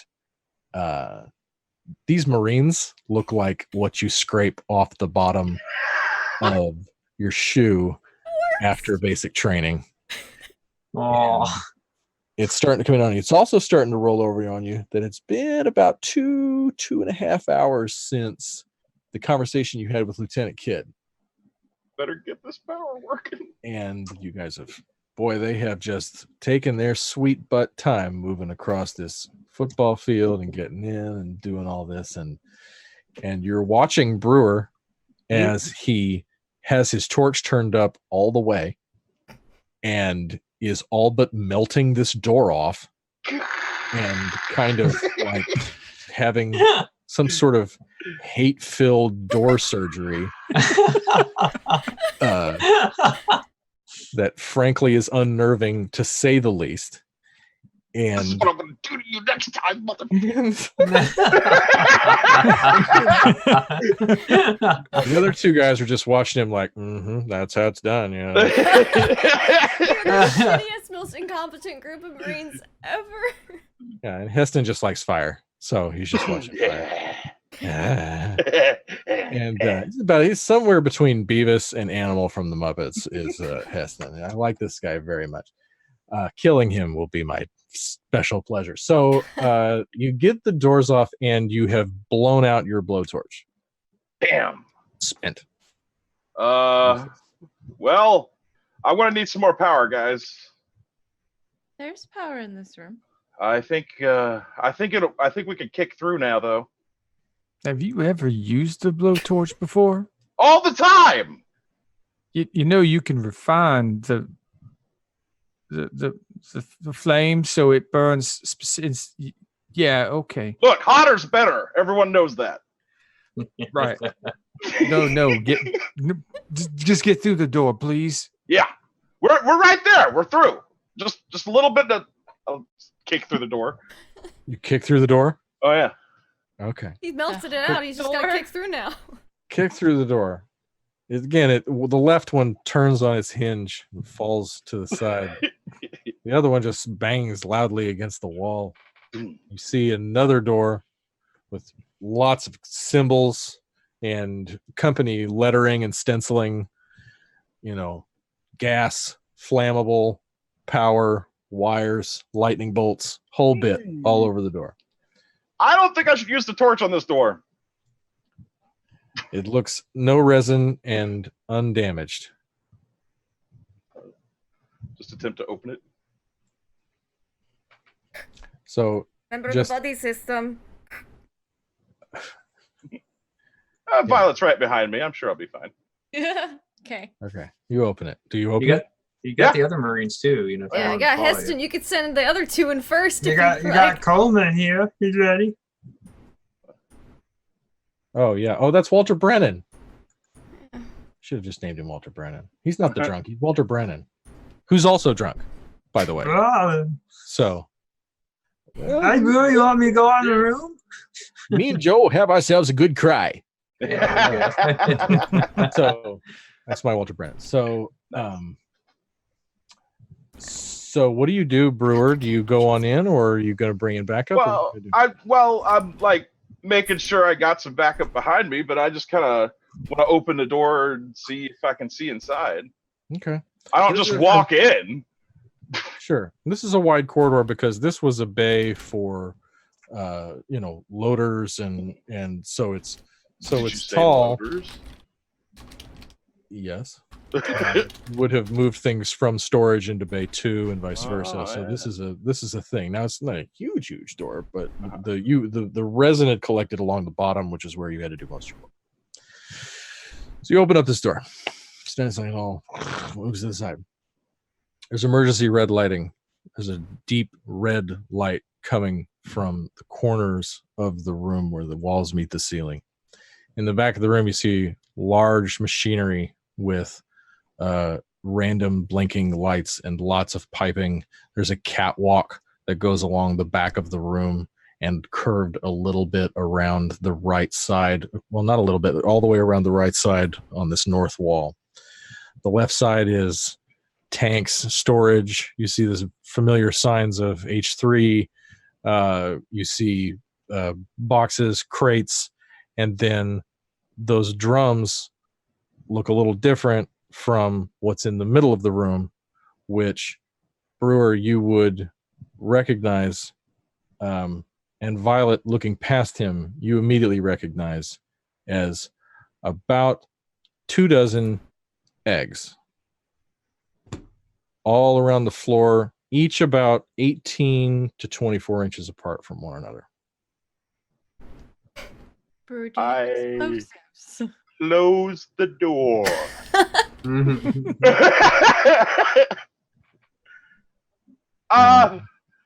Why did you close the door? Because there are about 24 eggs in that room. We don't want. I don't think we want to go in there. No. Like chicken eggs? I mean, They look No. fresh. I assume. Frogger eggs. Oh, Actually, they didn't look fresh. They look really dried out and. Oh, okay. But if there was Dusty. still a facehugger wandering around, you never know. Don't touch anything. Well, they looked kind of old, but I don't want... Violet, why don't you go in there and turn the power on? What is wrong with you, Marine? Don't you have a flamethrower on your back? Yes.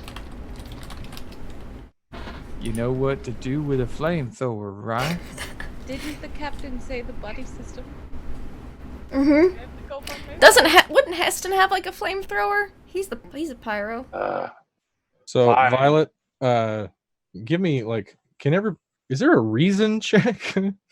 Reason. Is there an intelligence Where, check? Does where's that logic exist? here? Logic. She is a robot. I mean, Command? Command? Command? Manipulation? Survival? survival. That's Okay, yeah, I'll take a survival check. I'll roll a survival check. Yeah, give me a survival. I got a one success. success. Yay! Finally. So H3 is an extremely combustible gas, and there's at least 4 barrels of it along the south wall. No fire in that room. This is also the power nerve center of the facility. So the machinery at the back of the room is crucial to getting the rest of the base online. Just put down my blowtorch. Yes, so no fire in this room. It's very combustible, the H3 gas, and all of the equipment at the back is needed to power the base. Oh, what was that? You needed help at the medical facility? Yeah. All right. I gotta go. you say. I do believe he was lying. I agree with you there. Violet, as your position as the synthetic of this this group, do you know if our dropship had any portable power cells that might be useful for this particular Any endeavor instead of large, heading into a heavy room full of possible? phone books we can just drop on Jake? Yeah, because that'll work. I mean, if they're all crunchy and dried out, I mean, if those things are more what they were shooting in there, I don't know if we should go in that room. You, most of all. Do I know if there are any portable power cells in our dropship? Yeah, maybe. Yeah. To recharge gear and whatnot, you'd have to go look, or you could radio Chow. I'm gonna do that. I'm just gonna 1 moment, please. And I'm gonna radio Chow. She's bright and friendly and chipper, and says that they have two remote power units on the ship. Yeah. Oh, that is good to know. 1 moment, please. And Mr. Granger, Yes, Violet. there are 2 remote power cells on the ship. Are those compatible with the systems you need to reboot? I could make them compatible, yes. Will it be enough power? It should be to get me what I need. Well, then I think that might be a situation much safer than what we're trying to do right now. Shall I go get them? Why don't we send these gentlemen to go take care of that? Marines, would you mind going and get those power cells out of the dropship for us? I can get power cell if you want. There you go again. Never can satisfy you. All right. Well, run along then. Don't be dilly dallying. Yes, sir. They both get moving. And I think this brewer kind of comes back in like, how'd it go? Why are you alone? Did the buddy system fail? Are they all dead? Oh. Let's see. Whoops, sorry. No. The storage room was full of eggs.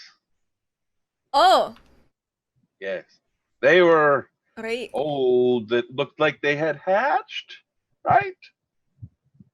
No, Oh, they were crusty, but had not hatched. I don't know how long those eggs last. Could you not just set them all on fire? There's some volatile substances in there. Of course there is. Yes. I think. Do you have a solution for the power? Hello. Yes. Alright. You gonna go in that egg room? Oh no, we're not going in there. Alright, that works then. We're checking out the med bay. Okay. Careful. You too. You gotta shut the door to that room, right? Absolutely. The brewer, shut it. 100%. As soon as he saw it, just closed it. Yeah. All right. Kennedy, find anything in the med bay? She pokes around. It's been mostly cleaned out. There's a couple of med kits, so you can add those to your inventory. Why not? And just enough like gear to make 2 med kits. There's a couple bottles of morphine, syringes, all this stuff. And no, it's quiet. Lasso is kind of like quietly hyperventilating, and in the corner, and just kind of looking around. And after about 10 minutes, these 2 guys come back carrying these. One of them each has these big. They look like gas tanks, like you fill up your put in the back of your truck.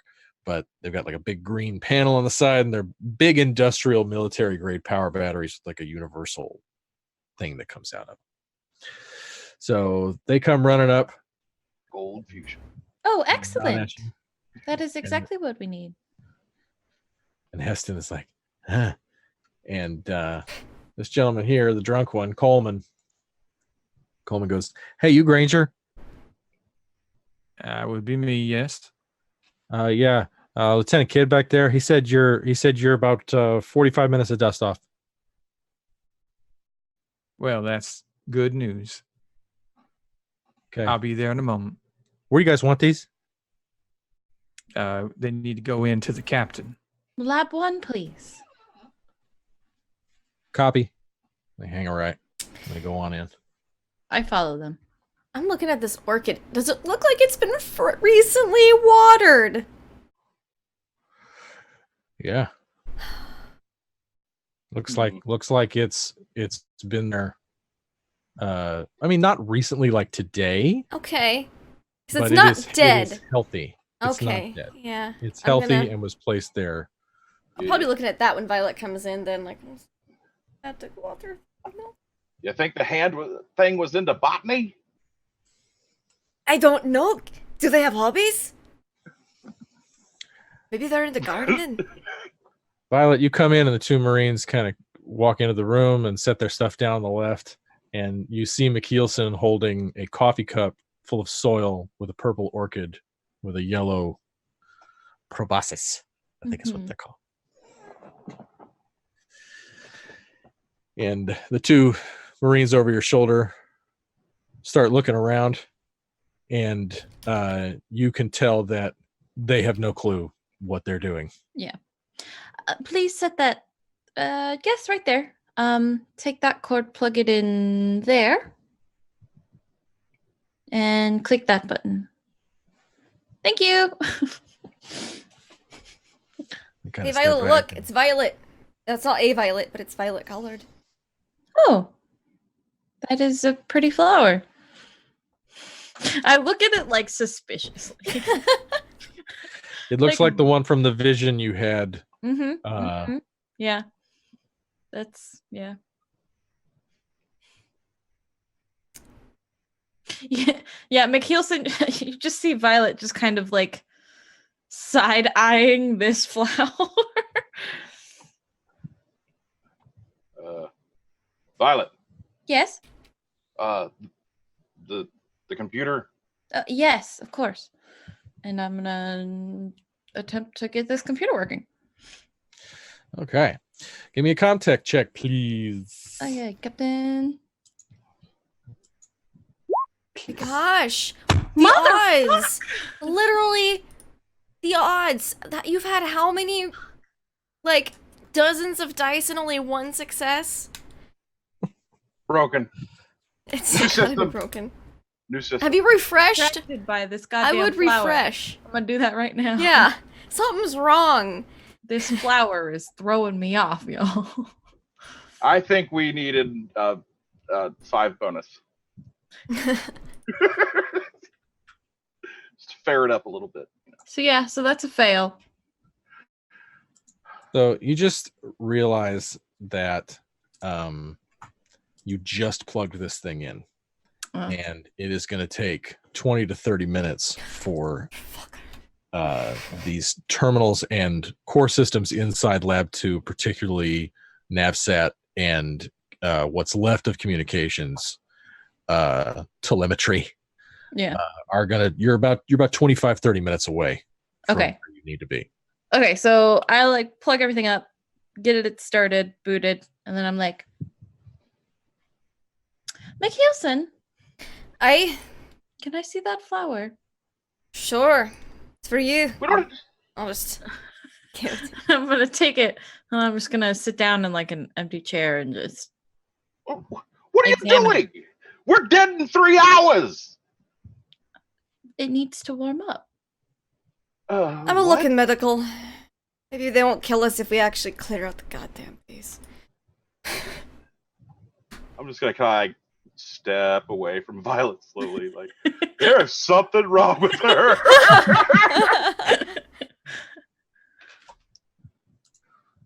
Cool. So let's try to move through. We're closing in here, so we got about an hour left. So let's kind of move through the next 25, 30 minutes. Starting with those of us towards the south. Do you guys start to move through down further in the facility, or what do you guys do? Nielsen? Hell no. Hell no. Blaze ain't doing it. No. It's Nope. We Nope, gotta nope. go, man. It's our job. We have to clear the facility. This is what we're here to do, man. I'm working on my 20-year retirement. I'm 10 years in. I want to make it the next 10. Well, so, some of us are working on their 15-year retirement and are 14 years, 14 11 months? months, and 25 days. You know? Oh. And then they... Oh, bullshit. Bunch of bullshit. All right? Look, if you don't get going, I'm gonna find one of those things and bring it back to you. Ah! All He's right. going to go down the hallway. McKeelson does a quick, McKeelson's very familiar with company medical bases and knows all of the hidey holes for drugs and alcohol. And so is gonna just check any of those little places in this Natural. med bag before continuing. So, in answer to your question, Travis, yes, I think myself and Brewer are going to start sweeping south towards the barracks kitchen. And McKeelson would tell, let's see, Lasso and Watson to go with you two. To kind of maybe take point. Granger's actually got Watson's like, you stay with me. Okay. We're going to be leaving here in a moment. Okay. So then she'll take, she'll leave, Heston on that door with all the fucking eggs. Because if this place is gonna explode, man, it might as well be by the pyro. She'll send Coleman with him then. Because F that. Okay. And she'll So- go, Lasso can stay with Violet. Got a buddy system. Buddy system. Okay. All right. So, who is this? This is Brewer. Yeah. So, Brewer, you head down, and you're over there. Okay, so you guys fan out, and there's not much going on down here. It's quiet. The bedrock clearly shielded the impact of the blast from knocking everything over. There's bunk beds. You find a little bit of food in the kitchen, but it's old and dry. And clearly an android lived here alone for a long period of time and showed no interest in the stale food in the kitchen. You find some porno, you find some cigarettes, it's the classic barracks. The company won't know what we took if we so- take it now. Since the captain's not around, I'm gonna just take a quick fiver on the bed. Just chill. You think the Well- captain would care? While he's doing that, Blaze is going to be pawing through some of the chests down here, unless those are seats. I can't tell if they are. Yeah. whatever racks Here that they go this are. barracks. Oh, hey, look, the kitchen. Is that the kitchen? Is that how I Mhm. get in Yeah. through here? Mm-hmm. Ooh. Blaze is going to work his way into the kitchen. All right, you guys are in the kitchen. Granger, you kill 15 or 20 minutes kind of outside, or what do you do for the? I'm chatting with Watson. He seems like an old salt kind of guy that I could have something to talk to with. Talking about times. He looks like he's about done with his 20. Yep. You and Watson hit it off. He's been doing it a long time. And again, Heston is like just checked out. You don't know. He creeps He's just giggling to himself over there, looking at a lighter. Something's funny. You don't know. We're looking at a lighter. I thought you said licking a lighter, and I was like, yeah, that makes sense too. Okay, same thing. Yeah. Either way, probably licking and laughing a lighter. All right, Granger, you get a radio. Granger, do you copy? Granger here. Yeah, we are. 15 minutes to dust off. Chow's ready to go, and the major's almost here, so we should probably get moving. Roger. All right. Hey, Watson, you want to escort me out to the dropship?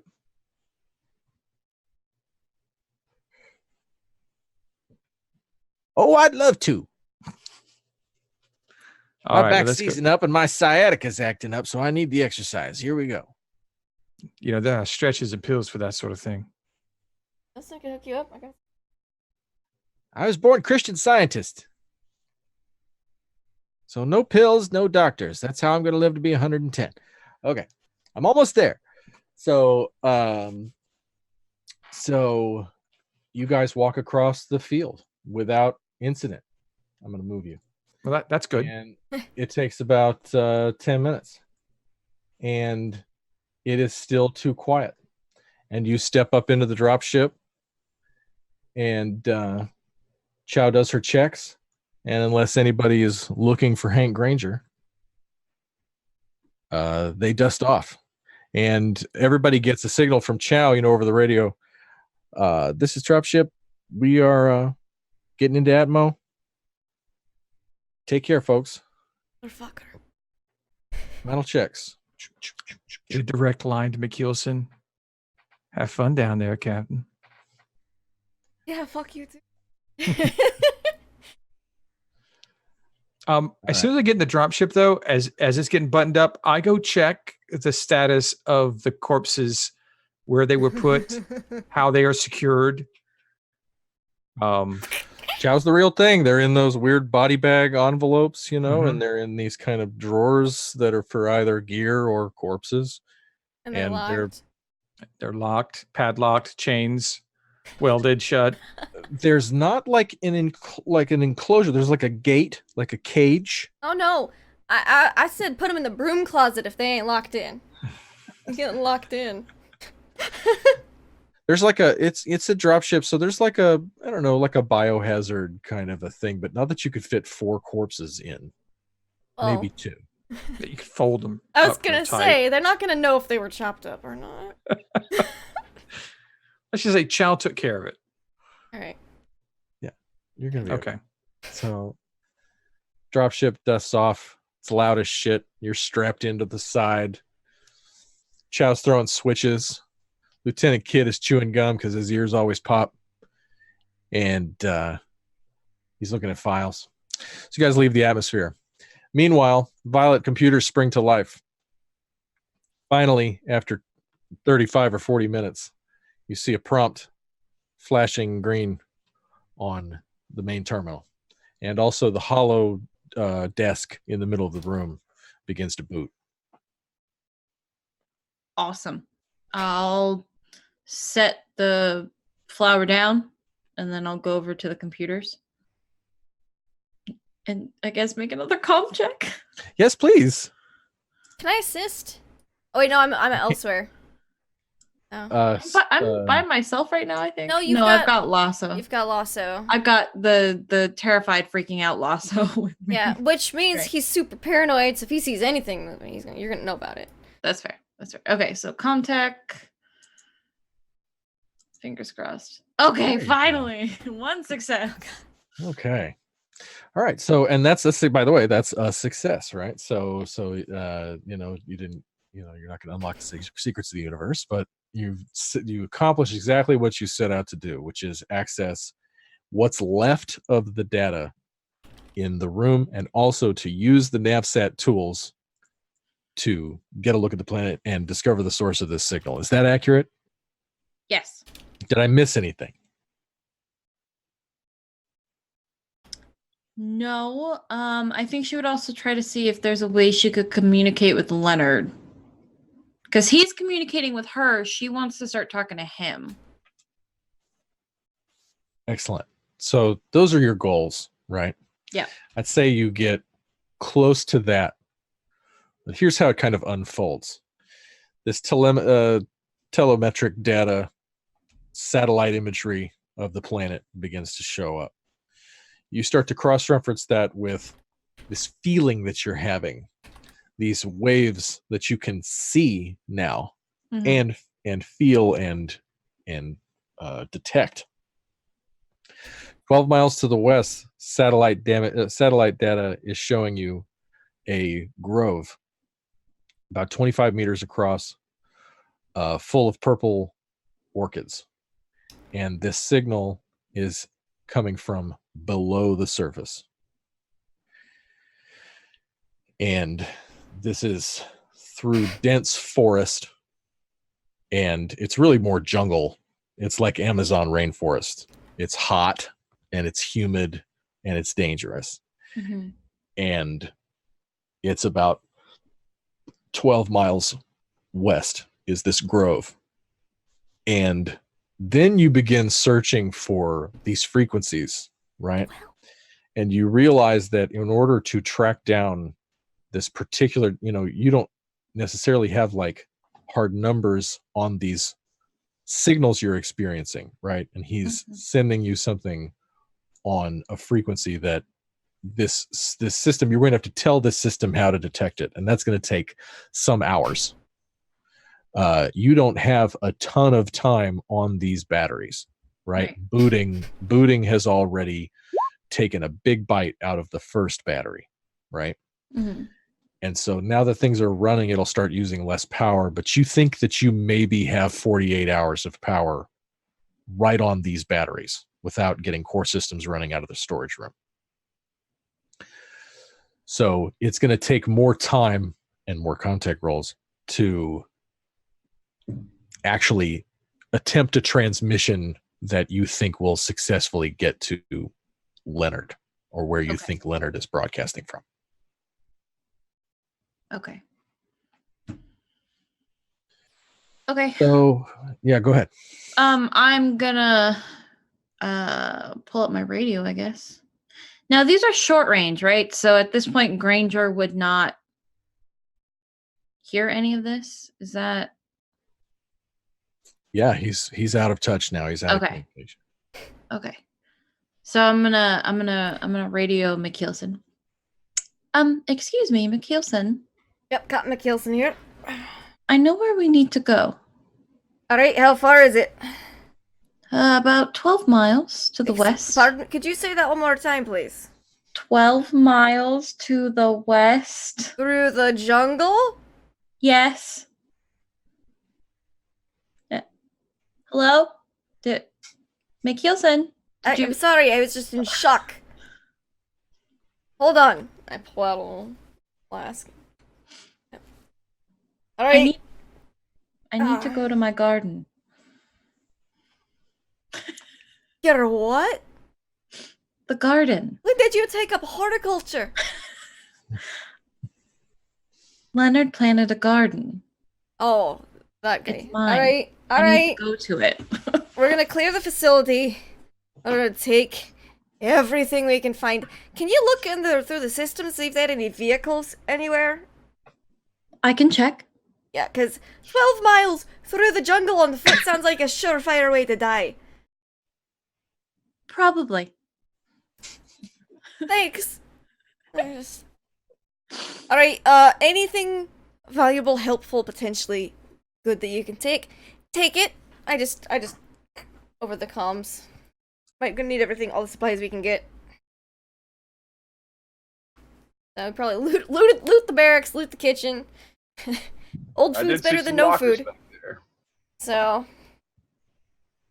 got a pockets full of old Twinkies, but you know, grab some bags. And I guess we'll keep clearing it out, because if we know there's nothing immediately in our vicinity, we can stage to prep. Man, I hope that droid finds a vehicle. Same. Yeah, I'm gonna look through the systems I and see if trust there's in any kind of Violet. vehicle. I think she's got it. Are these doors? We never opened those doors, so they should still be closed. Yes, they're Okay. closed. All right, cool. Let me. All right, so keep sweeping. We'll sweep the computer room first and the front desk.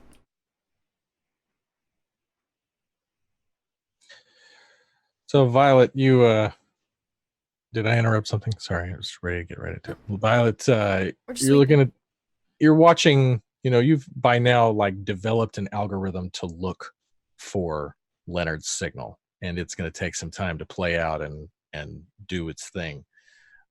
Cameras boot up. They start coming to life. There's a whole wall of monitors on that west wall there. They start one by one kind of coming to life. And you see the hallway monitors, and you see Brewer and Blaze moving around, and everything looks nominal.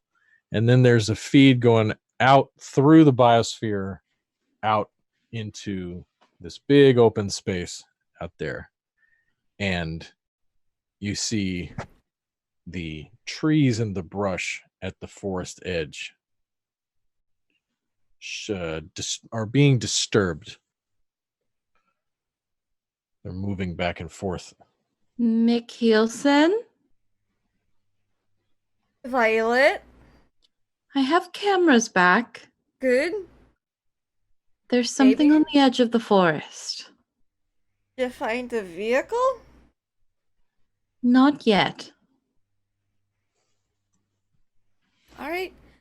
Keep an eye on it. We're about done clearing the place, and we'll rendezvous back in Lab 1 ASAP. All right, everybody, move fast. We're finished clearing this, and we're gonna get back to Violet. Lab 1, hunker down. Just on the edge of the forest.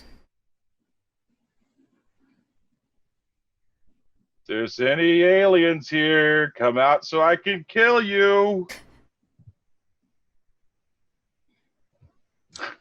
So you all kind of group up. You get that information when you're up by the front desk and at Mhm. intake, which by the way Yeah. is empty.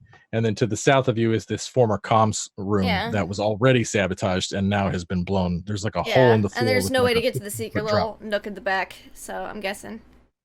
Right. No, you can't get Okay, back cool. there. So I was like, all right, ready room, and then we're done. All right, one last room. Come on, let's go. Move it, move it. She's like telling everybody on the double. Eek. Okay, in the ready room, there's another blowtorch. Grab it. There I handed is the a brewer post- because I'm sure he burned through his because he had to use it Yeah. once. So Oh, you know they're one-use alright. items. Yeah, nice battery there. Thanks. Figured you need Just it. like a hazmat suit and all kinds of hazardous material equipment, latex gloves, body grab stockings. it. Just grab all of weird it. We'll put it mats. in lab 1. We can figure it out from there. There are 4 stun prods mounted to the walls. Just grab them. Grab them. I just pass them out. Yeah, there you go. They have their power supplies and sort of a harness. We loot the Um, ready room. Yeah, and then we'll investigate further everything Yeah. you found in the ready room because the barracks are empty and the ready room is probably the one place where nobody cleaned it out. And clearly, this was if you're going to go into the biosphere, this is what you wear Yeah, to suit up. yeah. and- We're just gonna grab it and sort all of it in lab 1. Cool. You clear it out. and That you're way bringing all everyone's of it back in the together. lab. I'll even if someone's moving on the edge of the forest, I'll even pull Heston and Watson back. Everybody to the lab. As everybody Yeah. starts to move toward the lab, Violet, out of the corner of your eye, you see them clean out the ready room and begin to come down the hallway single file. As you glance back at the wide shot, looking out of the biosphere, 2 snake-like organisms with greenish purple coloring emerge from the bush. After a moment, 2 more emerge. Then, about 20 yards north, on the other upper side of the tree line, 2 more emerge. And then behind them, nearby, 2 more emerge. Nick Kielson. Please tell me it's not bad news. We What have damage? 8 snakes. 8 snakes. Yes. As in more than 7, but less than 9? Yes, that is Okay, 8. I was hoping it wasn't like something eating the snakes. Like, oh, they ate snakes. Alright. Well, close the doors. Everybody in. Maybe they'll So leave is us it- alone. Should I weld them Everybody- closed? She seriously considers it. Just close them for now. All right. Don't know what side they're gonna come on, so. So these things are moving. You're looking at the video monitors, Yeah. and everybody takes a stress point. That's fine. Just more chance at success, baby. Their carapace is closed, and they're moving slowly and slithering, but they're up and forward, and then have a tail sticking out the back. And on that kind of L point, that sort of 90-degree angle of their tail, they're moving slowly and deliberately toward the inside of the biosphere. And 8 of them all moving spread out like that. Your vision starts to go. Those of you who, everybody's sort of freaking out. It looks like 16 coming at you. And the gravity of having to hold off, what it's going to take to hold them off and protect this base and get through this is starting to land on Blaze and Brewer and McKeelson. Shit. Do they know we're here? Hopefully not. Keep your voice down. Maybe they have really good hearing. Like supersonic snake hearing. I don't know. Just keep quiet.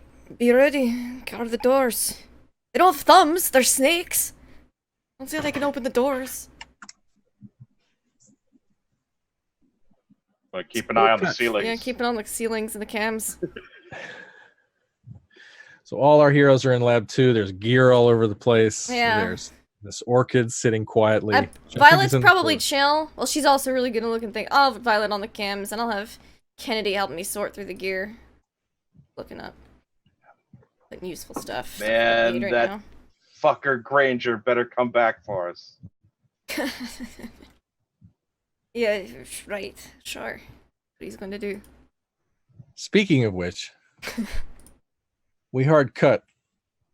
The shuttle boards docks with a science vessel in low orbit over LV-310.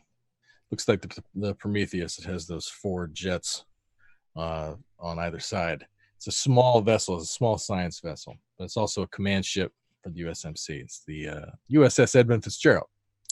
So nothing bad can happen to that ship. And then Granger, this is suddenly you're in familiar territory, right? They ask you for ident. Young Marine shakes your hand. Welcome aboard the Edmund Fitzgerald, sir. You Granger? That would be correct. I am Hank Granger. Excellent. I'll just go ahead and take you to the major's office. Do you want water or coffee, anything? A coffee, please. Absolutely. He kind of turns off down a hall and gestures down. You see sort of a gilded door with a Major Burkhalter stenciled at the end of the hall. I head towards the door, just nice, nonchalant, just walking. He took his time getting here. I'll take my time going to the door.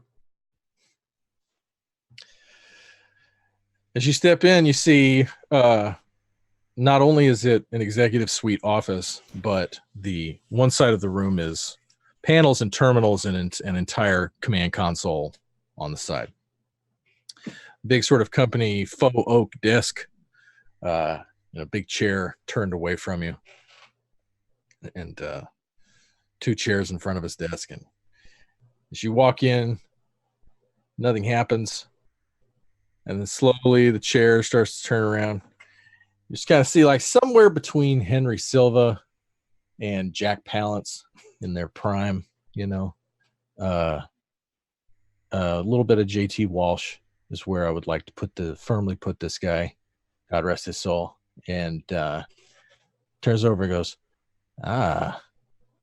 Granger, welcome. Burkhalter, good to see you. Absolutely. Let me shake your hand. Reach in, give him a good strong shake. Welcome. How's it going down planet side? Well, if you put someone with any real skill in charge, they'd be done by now, but I think they're still trying to figure out how to open doors at this point. Oh, yeah. That must have come as kind of a surprise when that, McKeel something. I got it written down over here. Something. What are we? That'd be Captain? McKeelson. Captain McKeelson. That's right. Hold on. He kind of stands up and comes around and gets some paperwork in manila folders off of a side table. Yeah, we had a hell of a problem because we got this data breach, and we got a full investigation launched internally as try to figure out what happened. And so we pulled everything. We pulled hard logs, we pulled mission logs, we pulled everything we could find, and obviously all their assessment, their performance review data, their recent test scores, everything on these guys are gone. So pulled McKeelson. This is funny. Clearly forged these entrance exams. Every single damn one of them. Look at this. I mean, you're going to laugh out loud. Look at that one. Deborah McKeelson. Come on. That's we could. Yeah, well, that's what I said. No, go ahead. Sorry. What happened is ex-cons make it into off-world recruitment centers all the time. You know this. And then they just let them come on in, That big recruitment surge we had, 21, 65, 70, they'd let anybody in, it's just pathetic. So that's how she got in. But, you make that one captain. I'll get to that. I'll tell you why we did it. But the Blaze and the Brewer, the rest of the squad is, these are good Marines. They may have been at one time, but I'm not exactly sure they're cut out for this anymore. I think what happened to them at the zoo might have permanently restricted their growth as Marines. Well, these folks are right where they need to be. All right. Did your investigation of the breach bring up anything about the anomaly? Do you mean the other one? You mean this Violet? Yeah, the assigned synthetic that was with that group of people. Well, she checked in at Imperius Station with a fake ID as Violet Van Buren. Sure, but what the hell they think she's fooling. Something happened on that mission down there to the zoo.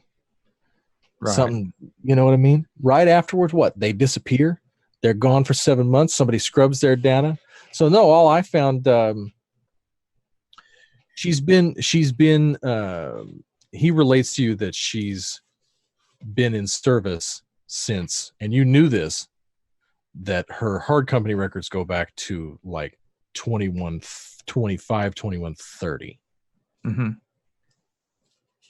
And Burkhalter's like, so this is the whole deal. You buy recommissioned synths, you install the loyalty drive, you embed them in crews as the company rep.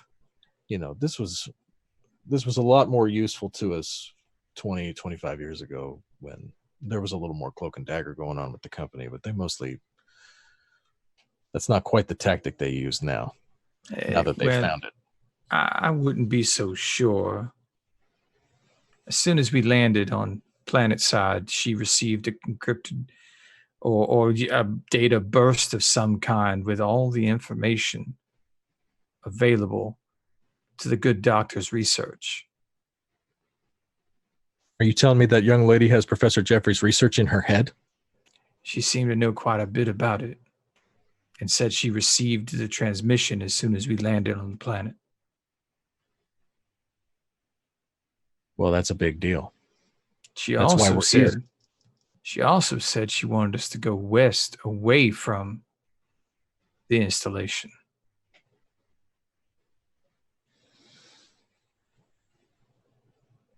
Do you know what's going on down there?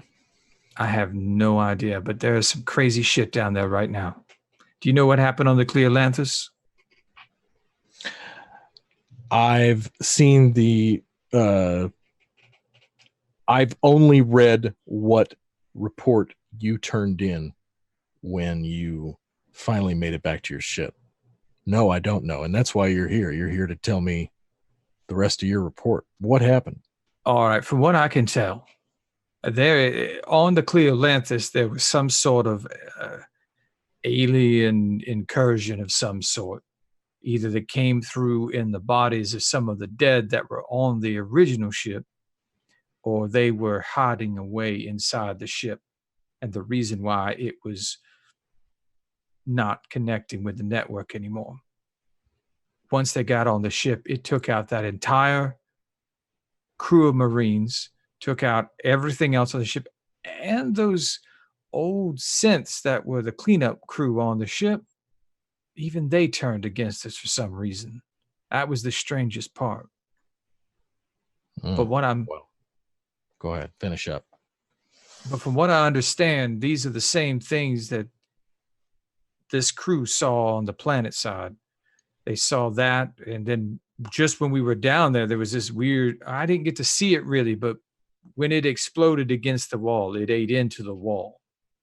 So I have a feeling that it has some connection with those organisms, because they bled acid, if you can believe it. It was the strange. I'm having a hard time wrapping my head around it, but I've seen it. And then when we land on the planet, there's 5 bodies hanging from the rafters, skinned alive. The synth's missing its head, and that our synth is getting transmissions from somewhere telling us to Which go into synth the is woods. missing its head? I believe it said Leonard. I take it was probably either it was the synthetic that was sent with that crew. Don't know who they were. Could not find any identification. Or it was the synth that was assigned to the science depot. All while you're saying that whole bit, about halfway through, as soon as you brought up this organism, this thing you saw that wiped out the ship, Burkhalter crosses the room and stops at a small wet bar, takes 2 glasses with his fingers and walks them over to his desk, pours you both a glass of scotch, holds one out to you, Takes it. he clinks it with his glass, he shoots it. I like you, Granger. You know why? Why? You're old school, right? The thing you saw, the company's hot for it. That's the beast. You heard about the beast? The Star Beast. That's the double X121. I figured. You know how much they're paying for specimens of that? A whole hell of a lot with all the bodies falling. It's a lot. Like a lot. Yeah. So, got a problem. Those androids you saw in the Cleolop went haywire. Mm-hmm. Those are those Seegson things. The Seegson was buying another one of our ships. Well, they're suing. They're pursuing litigation. I got this whole thing for lost the Cleolop, and your tapes have been logged with, the company as far as that whole case and whatnot. And then meanwhile, when they brought the Remington back to Imperia, you better believe we went over that thing with a fine-tooth comb. We pulled the black box. We pulled that resin off the walls, which we already knew what that was. It means they found a way to get the specimen off of that ship. Not sure how they did that. How did they do that? I'm not Were really you sure. there for that? The specimen they supposedly collected? Or the one that killed the Cleolanth. Well, whatever one that cocooned up the belly of the Remington. I don't know they ever found that one until it started killing people. Well, the company knows exactly what that stuff is. Somehow this being makes it onto the Remington, begins to seal up the hottest part of the ship, and somehow the crew removes it. And this is the second time that Special Order 937 has been ignored by this particular group, which means we can double court-martial them, and no one will ever see their ass again. Okay, so then this Charlie company, right? They get dispatched to the zoo, bring it back. Violet is given your anomaly. She gets 237. Then we lose contact. Then they disappear for 7 months. Then they turn up on a doomed ship. You nearly, die? Yeah. Then they come back. They check back into the station under fake IDs. Come on now. So here's what we do. We send them back. We let them encounter the XX121. We let it interact with them. And then we basically blackmail them into cooperating. What are they going to do? Steal a shuttle and run back to Earth? It'd take years. We'd pick them up. Granger, they have nowhere to run and nowhere to hide. They have only the mission. I only ask one thing. Not that I care all that much about Hilson. You can do with her as you wish. And Blaze and Brewer are good soldiers. They'll do what they're asked. They'll do what they're told. But Violet is a very interesting case. I don't think the people who did her intake did a very good job of researching exactly what type of model she was. And I know you've done your research on me. I wouldn't be involved in this if you didn't know what I do and who I am. And that little Miss Violet is worth an awful lot to me. Well, she's valuable company property. She's as valuable as a specimen of the XX121 as far as I'm concerned. She's a hell of a lot more valuable than you imagine. Well, at the very least, you're telling me that she has some or most or what, maybe even all of Jeffrey's research, which is the whole purpose of that facility and has since been deleted. So the fact of the matter is, I'm sending you back planetside. You box that girl up and you bring her right back here. I figure that would be the best idea. I just don't want her to disappear. I need to track where she's been. I need to know who she's talking to. What do you know about her? I have suspicions that she's a very dangerous synthetic style. You ever hear of the Nexus 7s? They've been out of commission for a long time now. No, you know more about this than I do. I know a Nexus, but I didn't know they went all the way to 7. And that's history book stuff. You're talking 21st century. What? She should Earth synthetics? She should have run down a long time ago. But that's not even the best part about it. I need to confirm some things. I don't want to jump my gun too much here, but let's just say that Violet is a new thing. What? We need to protect her and that data. Someone has been harboring a very dangerous synth for about 150 years. Look, Granger, I trust you and I trust your judgment. As far as I'm concerned, every single person on that planet right now is expendable except for that synthetic. I'll send you back down there. Go ahead and assess the situation. You bring her back up here. She's going to want to go west. What do you think she's found? I don't know. But there is something about that previous synthetic. Some connection. She's been a little bit reserved since we made Planetside. I think she's communicating. I believe she even said there was a secondary communication beam that we couldn't connect to. She's talking to somebody. Okay. Oh, by the way, supposedly, and this is interesting, there is another life form on that planet that isn't the one we're looking for, that is a predatory being that hunts these things like they're deer. What? That's what I was told. Oh God, McKeelson said the name. So did it's some name designation. I don't know what it is, but there's a being, there's a life form on that planet that is living. I won't say it's symbiotic with the beast, but it hunts it for sport.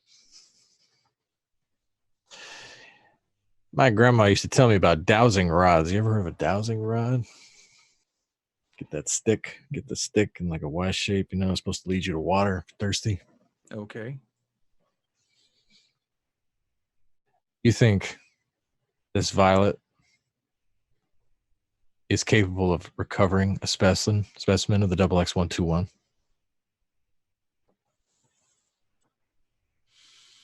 Could she be coerced or forced or otherwise tricked? Since she's so capable? Do you know if she received the orders that she was supposed to collect this specimen before? Hell or high water, crew or no crew? She received Special Order 937, and we do have that company record. She received it when we released the ship. Well, let's just say her crew is still perfectly happy and they love her greatly. Every time I make a challenging word against Miss Violet, they band up around her to try and protect her, and I haven't even done anything to her. Well, I'll be dead soon enough. You and know, then it'll be just you and her. That's an interesting thought. You want to have a cigar with me? I feel like I need one. He pulls out a little pack from inside his vest. He's got two real nice, big Cuban-style cigars, real thick. Oh my. Hands him one. Oh my goodness! Look at this. Yeah, I got him last time I was on Peril. Pulls out his Zippo. It's an ancient-looking Zippo. Just it's been worn. It's almost like black with wear. Lights it. I think you and I can do good work together. I'd throw 100 violets down the incinerator chute if I could get my hands on an egg. God forbid the beast itself. Anything. Oh, on eggs. Just so high. Now, do you know how resilient those things are? We've got some research. I'd have to pull it up. There's a room full of dried ones. Intact? 10, 12, none hatched. All that damage to that building and there's 10 intact eggs? Oh, I think they were laid after the damage to the building.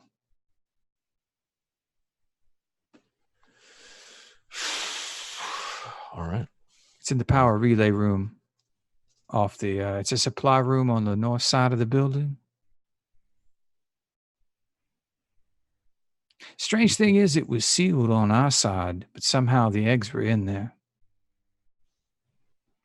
Well, you're saying it's a storage room, right? That's very true. But they were not in sealed containers. They were just on the floor. Well, if something's hunting these things, that's how, that's how you control a population, right? You create a crush, you breed them. There's nothing more important to the company than this organism. I'm sending you down there, and I'm ordering you to go and do likewise. You are in charge of this investigation. I give you total control. I appreciate that you are fascinated by this anomaly, and I hope that you are able to show its quality to the company. But I'm telling you, you bring me back something. I think if I have the right resources, I should be able to get something up there. But you sent me down there with a bunch of knuckleheads. I'll push them out front. Let them take point. Let them go out, get the whole thing stirred up. Let them get If one you of these just things need the done. eggs, they're right there. Drop ship 5 minutes. We'll get you some eggs. Yeah, but you've got me curious about what scent she's got. Well, I want to know what's down there. I want to know what Jeffries was researching that was such a big deal. all Why? right. Why be there for so long and then delete everything and run? Maybe there's No something bigger than the beast down there. Maybe he No perfected idea. the beast. Maybe he crossbred it with other things. I don't know. They said something about snake aliens and ape aliens, and there was a desiccated husk of this big. It was massive. The head of this thing was 6 feet long. It was a massive looking thing. It was dead, been dead for some time. Probably died when they blew the building up.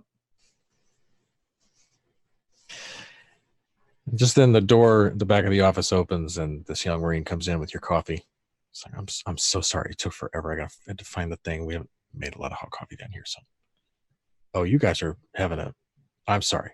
I'll let you finish up. Thanks, And son. Burkhalter's like, well, no, we were just wrapping up. Listen, Granger, why don't you get moving? All right. I'll back get back down there. Such a But pleasure.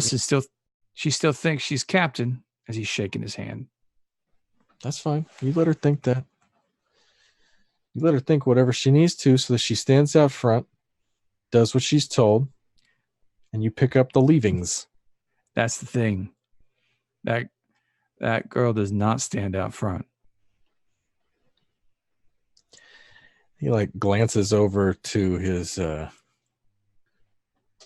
monitors on the wall, and he squints, and he's like, now, that may happen sooner than you think. And he looks, and you're looking at satellite imaging from orbit of shapes moving into the biosphere. And meanwhile, back down on the planet, everybody's huddled in Lab 2, looking at these monitors, the reflection of the monitors on everybody's faces as these shapes begin to shift towards the building. And that is where we will end it. For this evening. Why have I got to be the bad guy? You don't have to be. Just turn on the company, bro. I've got some plans. We can sell ourselves as indentured servants to the predators so that we don't have to return to Earth and get double court-martialed. But I hate McKeelson. Put a bullet in his head, come back and save us, and that's all good. We just send him up all the aliens.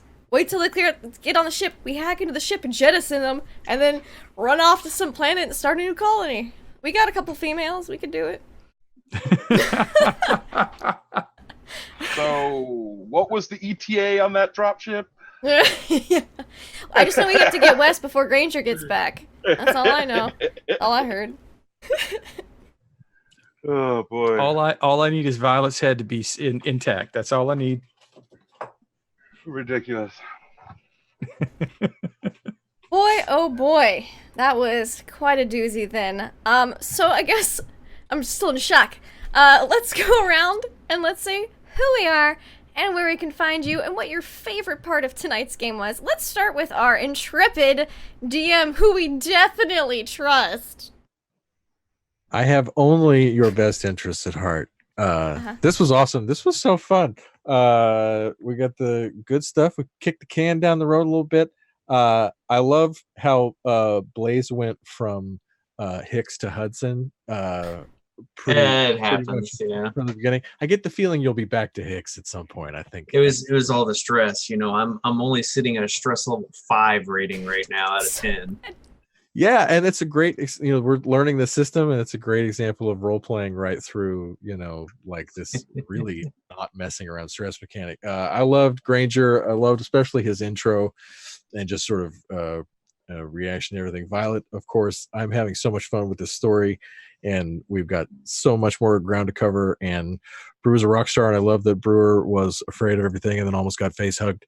and that was badass. And I love McKeelson starting off as like sort of a, what is it so rude to say a one-note character a little bit, and now is being put to the test, and her sort of shady history is being unearthed and it's being used against her, and I think that's so cool.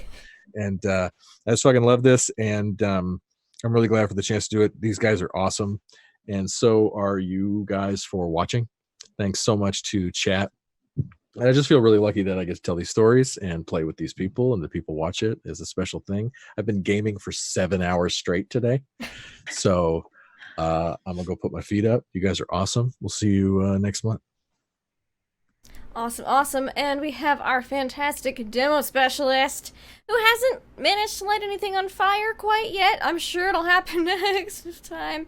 Brewer, how are you doing? Oh yeah, that's me. I'm first this time. Okay. All right. Hi. Yeah. I'm D20 Coup de Grace. You can check me out on Twitch. Playing video games. I've been playing some KSP recently. Let's see. My favorite parts. I always liked just interrupting Violet and her thing. That was fun. And then just the banter between Brewer and Blaze was pretty good. Liked it. Awesome, awesome. We have also our ever so lovely McKeelson's best bud, Violet. How are you? Hi, I'm doing great. I had a ton of fun. I'm Nugatosaurus. I play Violet, the synthetic who has a lot going on, apparently. Everything seems to be happening, and it's super confusing and super cool, and I'm super excited. I love mysteries. I hate waiting for the mystery to be solved, but I love mysteries anyway. Check me out on Twitter, and I'm here on this once a month campaign, and then every Monday and Tuesday for our Mondays in Exandria and our Mists of Ravenloft campaigns with all of these lovely people. And I think my favorite part, I'd have to agree with D20, is just Brewer just being like, Violet, hello, you fucking weirdo, what are you doing? Like, yeah, those are my favorite parts. Awesome. And we've got our intrepid yet slightly scaredy cat currently because shit hit the fan already. Smart Gunner Blaze. Hey, just a little stressed out, you know. It's fine. Yeah, I'm Shiny Pilot 206 on Twitch and Twitters, and had fun playing. I really dug that ending with like the last 30 minutes, I guess, or so, with Hank Granger and being on board the spaceship. It's like twisting a knife. So it was fun. It was good. I did like the spraying and praying as we're screaming as the face huggers coming in at us inside the facility. It almost killed Brewer practically. And it's fun. It's a good campaign. So yeah. Awesome. Thanks for watching, everybody. Yeah, awesome, awesome. We have the no good, dirty special investigator. I know. Yeah, I heard everything you said, Tattletale. No, you didn't. You didn't hear a thing. You were on the planet about to die. McKeelson didn't. I did. I'm hurt. We've got Granger. Hi, I'm not D20 Coup de Grace. What the hell? I'm Deception Check. Holy crap. It's been one of those nights. Wonderful. I'm Deception Check. I play Hank Granger here tonight. I also DM Mondays in Exandria on Monday nights here with this fine group of players, and it's awesome. It's a world set in Exandria, the world of Critical Role, and it's a lot of fun. I also play on Tuesday nights in Mists of Ravenloft.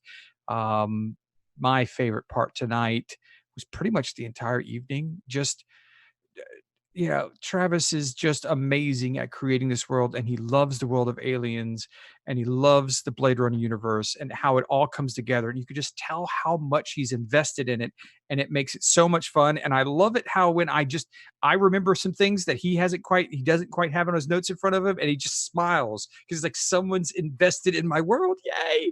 And I know how that feels, and it's great that we all get to play in his sandbox. And then for the players, Violet is just amazing. I love what Nugget does with Violet, and McKeelson is so good at making me hate McKeelson so much. And then of course Brewer and Blaze. What Shiny Pilot did tonight with having him go into that hole of just being freaked out was just great because he's always been so gung ho. Been a great night. It's been fun. Everyone did great things. I could talk all night about it. Thanks. Awesome, awesome. And of course, I'm Keelson, Laughable Lindy. It's my channel. You're here watching. That's super great.